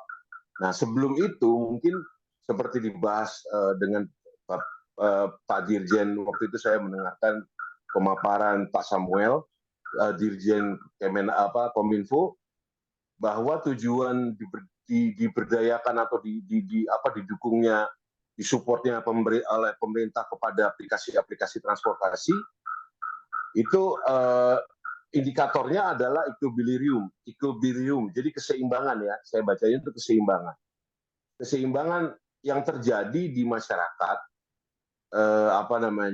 yang akan muncul pada saat nanti terjadinya suatu bisnis baru yang terkait dengan digital atau digitalisasi teknologi. Nah, sebenarnya sekarang ini pelan-pelan keseimbangan itu terjadi sebenarnya, tapi tidak mengarah ke yang lebih baik. Tapi bagi mitra atau bagi pelaku pengemudi dan pelaku usaha transportasi teknologi atau berbasis aplikasi ini semakin nyusruk sebenarnya, karena ternyata equilibrium itu harus ada kejujuran, transparansi, dan keadilan. Nah, itu yang belum ada sampai saat ini, karena pemerintah mungkin karena masih belum punya kemauan untuk membuat sebuah regulasi. Ya, memang ini juga sangat sulit untuk membuat regulasi. Ini harus ada beberapa kesepakatan antar menteri atau kementerian. Jadi misalnya transportasi online itu kan harus ada persetujuan dengan perhubungan, dengan Kominfo, dengan Kemenaker, dengan Menteri Koperasi dan lain-lain. Jadi tidak ada keseimbangan, keseimbangan itu nggak terjadi karena tidak ada keadilan, kejujuran, dan transparansi itu. Karena kayak misalnya aplikasi mengambil alih tarif yang harus dikeluarkan, misalnya. Tapi kan tarif itu mungkin tarif ini sudah layak dari perhitungan algoritma kita gitu. Tapi ternyata algoritma itu sebenarnya juga nggak jujur, karena mungkin jumlah order yang ada di sebuah daerah itu dengan jumlah. Halo Mas Odo, Mas Taha, mungkin lebih singkat karena waktunya kita sudah. Oh iya, oke. Ya. Baik. Jadi sebenarnya tadi dapat poinnya, ada ketidakseimbangan. Beyond that ada ketidakadilan. Yang diuntungkan adalah platform gitu ya. Padahal kerja adalah driver. Mungkin saya tutup dengan 1-2 kalimat sedikit. Jadi sebenarnya saya kepingin ada keterlibatan atau diajaknya beberapa organisasi profesi atau teman-teman yang berkaitan dengan pekerja gigs yang mewakili para pekerja gigs tersebut, yang menjadi juga narasumber dari indikator. Seperti mungkin saya sudah tenang karena sudah ada Mbak Yuwana. Jadi harus dibuat sebuah klasifikasi, pemberi informasi lengkapnya, perhitungan-perhitungan yang akan dibuat. Itu aja, terima kasih.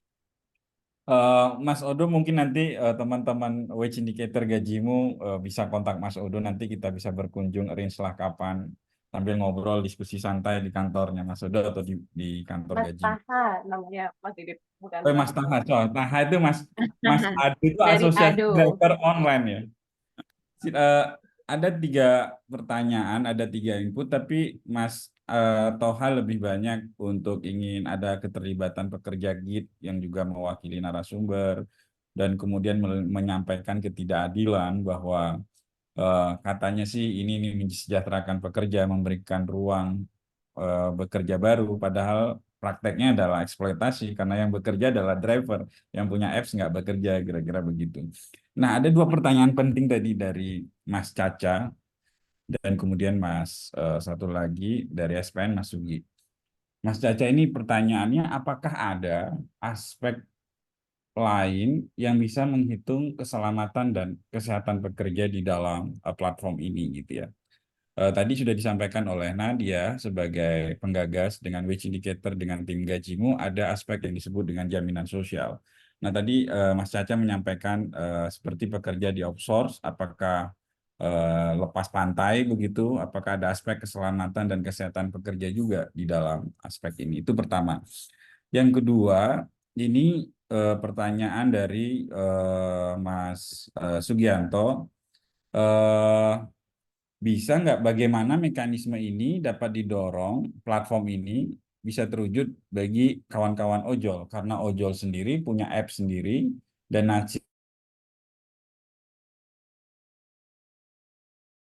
ada batas atas, batas bawah. Bisa nggak nih didorong itu gitu ya, platform ini.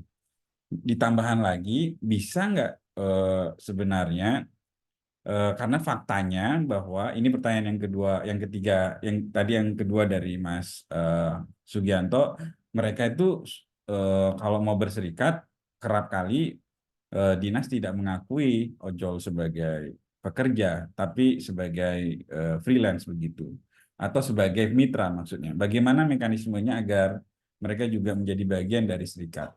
Dua pertanyaan ini atau tiga pertanyaan ini penting untuk dijawab pertama oleh Mbak Suci, terutama, dan yang kedua adalah Mbak Estu, nanti terakhir Nadia sebagai sekaligus closing statement terkait acara ini gitu ya. Kalau Mbak Veronica mau menambahkan, saya berikan. Sekali lagi, Mas Toha, Mbak Veronica ini pekerja gig juga, Mbak. Jadi kita di dalam webinar ini mewakili pekerja gig, memang bukan ojol gitu ya, tapi pekerja kreatif. Silakan Mbak Estu. Silakan Mbak. Oh, saya dulu ya. Oke. Baik, Sorry, makasih saya Mas agak, Didi. ya, Mbak Estu, Iya, silakan. Mbak Yohana dulu. Oh, saya dulu. Silakan, Mbak Estu juga boleh dulu. Tidak Oh, apa-apa, Mbak oke. Estu dulu. Oh, Terus suara saya putus. ya, oke.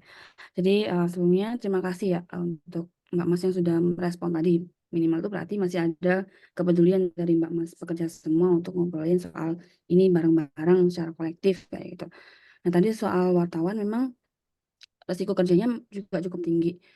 Nah, sebetulnya di perhitungan kami, jadi kami kan di sindikasi itu sedang mengukur apa sih yang mau menjadi bagian dari komponen layak kayak gitu, komponen upah layak kayak gitu.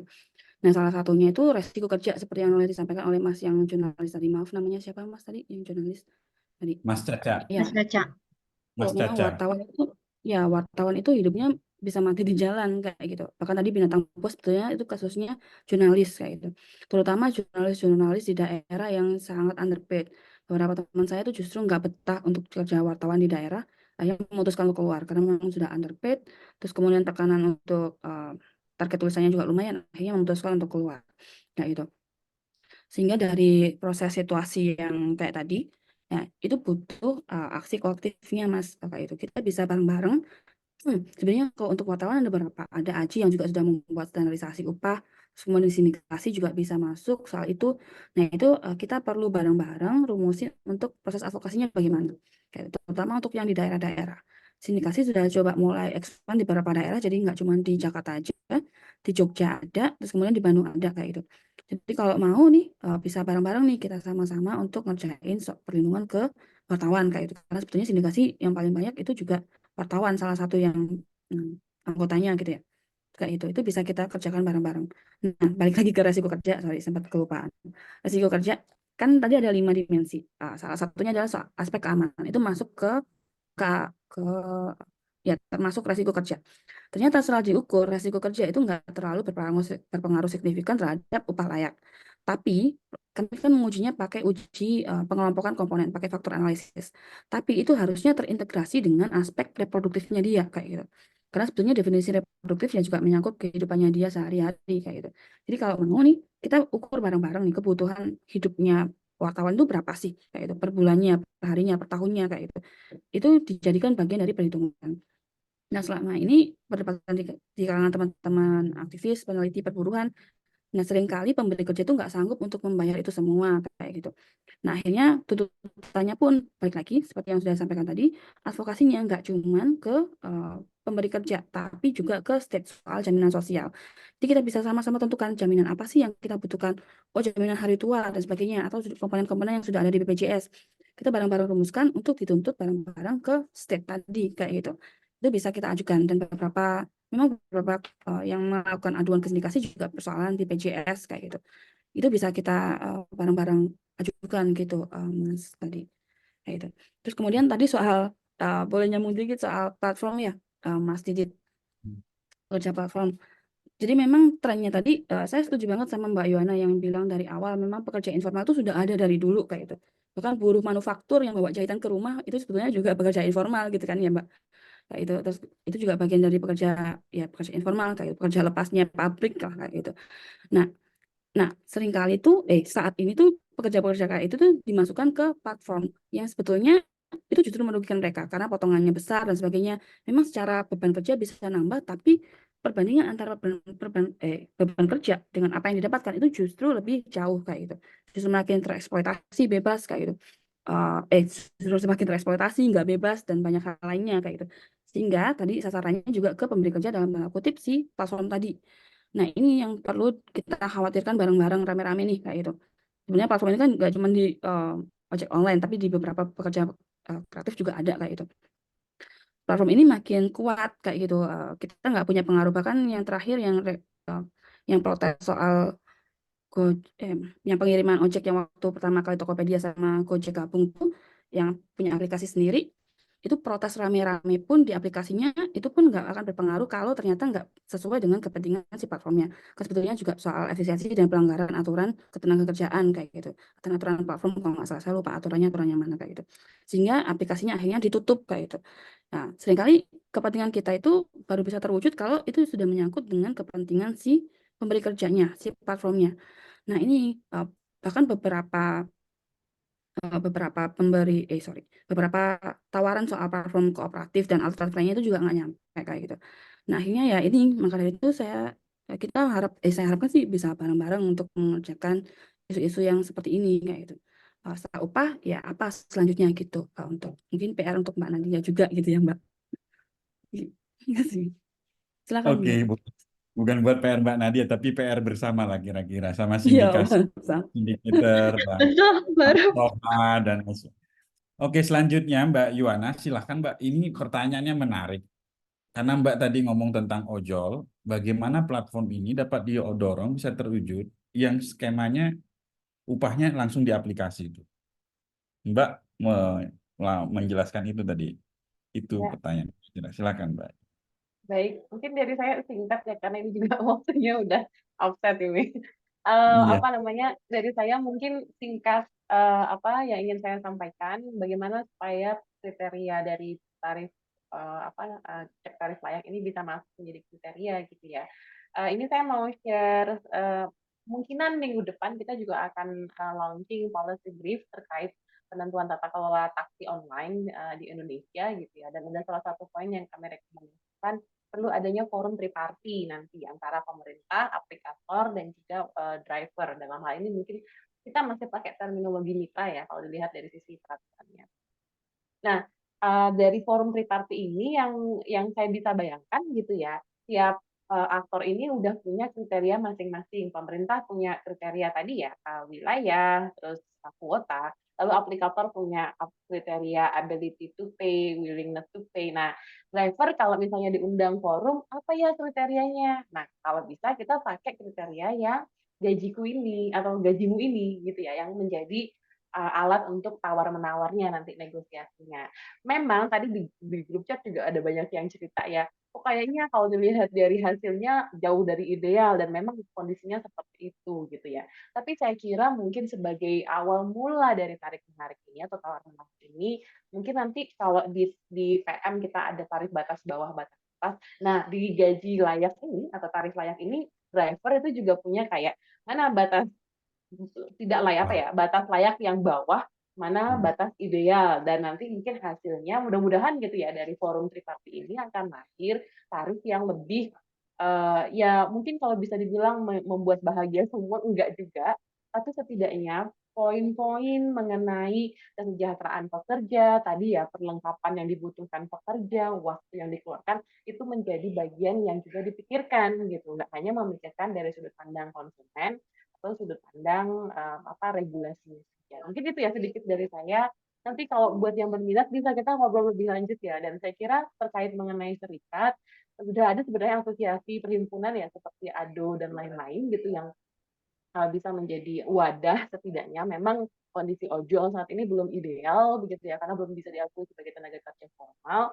Tapi setidaknya dari asosiasi-asosiasi ini, kalau dari riset yang saya jalani, seringkali bisa menjadi kontak yang sering dihubungi gitu ya oleh pemerintah ketika mereka minta masukan.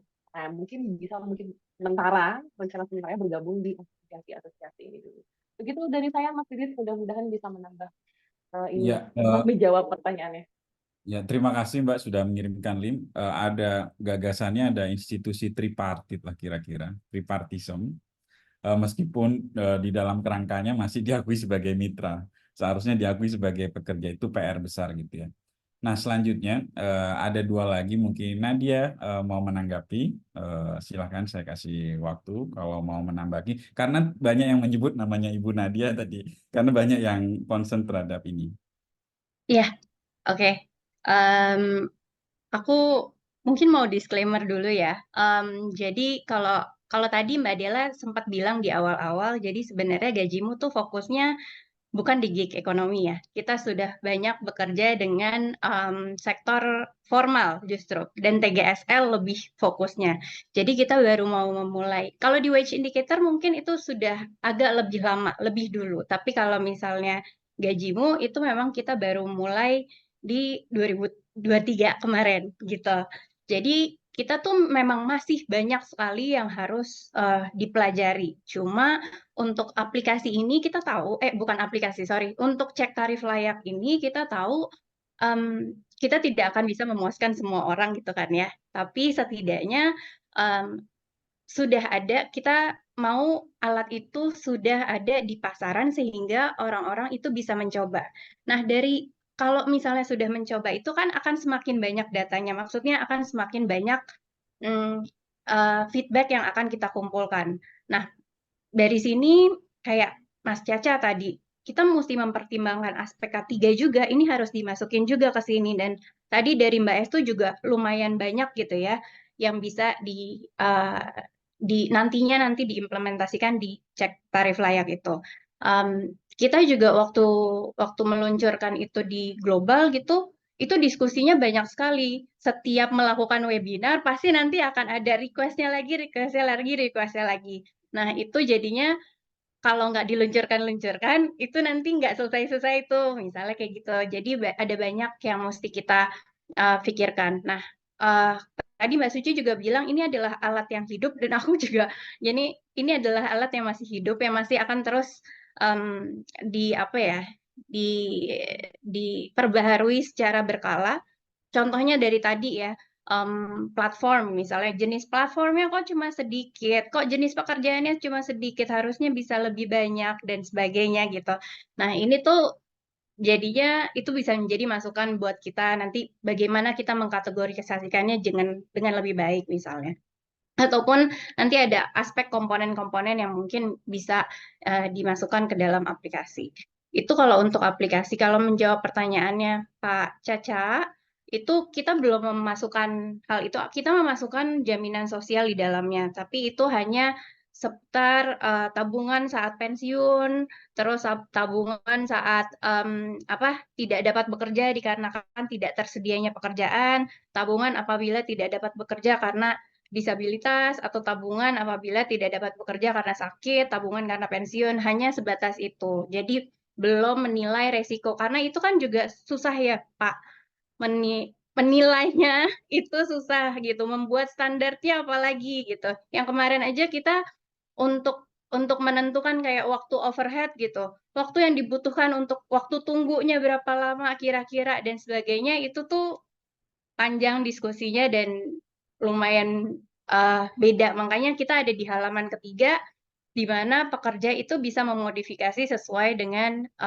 apa yang mereka rasakan. Karena kita yakin teman-teman yang pekerja jauh lebih tahu kondisinya daripada kita gitu yang buat. Nanti kalau misalnya kita yang buat terus habis itu ternyata salah, itu kan juga jadi nggak berguna gitu nanti bagi pekerja seterusnya gitu. Jadi kalau untuk tadi Pak Caca gitu, kalau untuk yang Pak Sugianto, pertanyaan Pak Sugianto, ini kita juga lagi belajar nih Pak Sugianto, gimana nih caranya biar bisa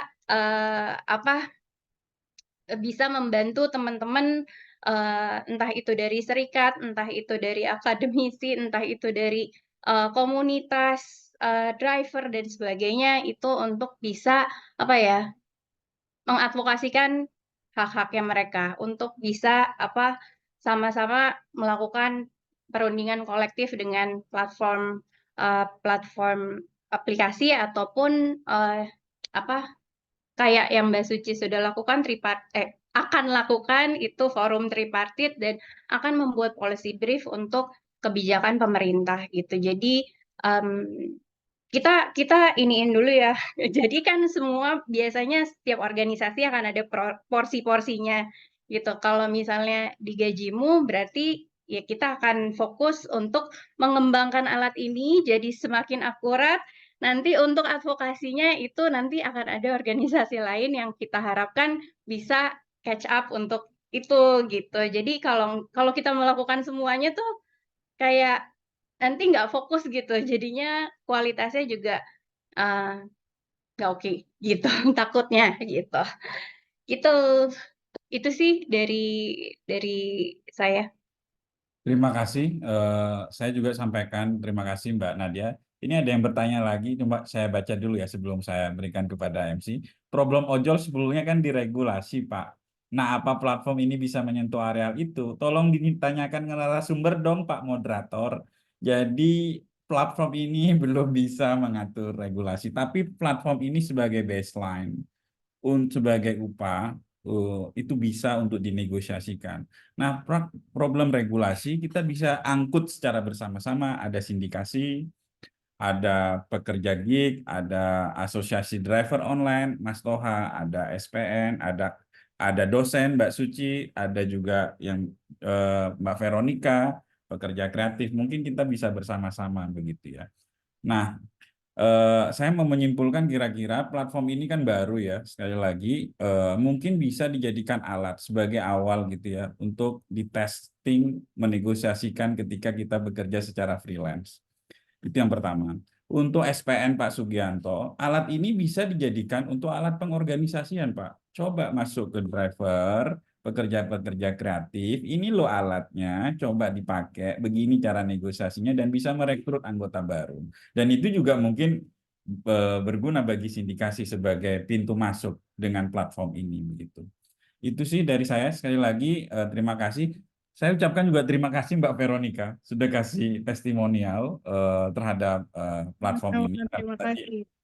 Thank you banget gitu ya. Ya, Terima semoga kasih. berkembangnya lebih pesat lagi aja nanti dari Ya, waktu ke waktu. ya, thank you banget. Kita tetap kontak. Lagi-lagi kita sudah lewat 1 jam sebenarnya, tapi orang bertahan di ini 58 menit, yang bertahan tuh 59 orang dari 75 orang. Menurut saya cukup luar biasa. Kira tepuk tangan dulu bersama-sama nih. Kasih ini dong, apa namanya, emoticon dong buat Which Indicator dan Gajimu yang sudah nge-range acara ini. Dari saya terima kasih. Selanjutnya, oh ya, informasi tambahan, tolong diisi feedback formnya. Yang belum mengisi segera ngisi feedback form bagaimana acara ini gitu ya. Selanjutnya saya serahkan kepada Fitria, saya Didit dari saya. Thank you banget buat semua. Wassalamualaikum warahmatullahi wabarakatuh. Waalaikumsalam warahmatullahi wabarakatuh. Terima kasih Mas Didit. Terima kasih semuanya. Salam Ya, sehat oke. selalu. Ya, terima kasih Pak Caca. Oke, teman-teman, kita udah sampai di paling ujung sekali waktu daripada jadwal yang sudah ditentukan daripada rundown. Tapi karena pembahasannya cukup asik gitu ya, menarik, baru gitu, ilmu baru gitu, jadi semua ingin tahu, semua mau bertanya dan lain sebagainya gitu ya. Saya mau kasih informasi juga, mungkin tadi sudah disampaikan di chat, kalau ada yang masih mau bertanya, itu teman-teman boleh langsung mengirimkan pertanyaan ke Mbak Nadia di email nadia.pralita@wedgeindikator.org atau juga bisa ke gajimu@wedgeindikator.org. Lalu teman-teman juga bisa kunjungi website gajimu.com gitu ya, di sana ada informasi yang cukup lengkap. Cek alat tarif like-nya juga ada di sana, nanti akan dibantu kirim linknya sama teman-teman Gajimu, ada di website gajimu.com dan juga informasi seputar ketenagakerjaan ada di sosial medianya Gajimu gitu ya.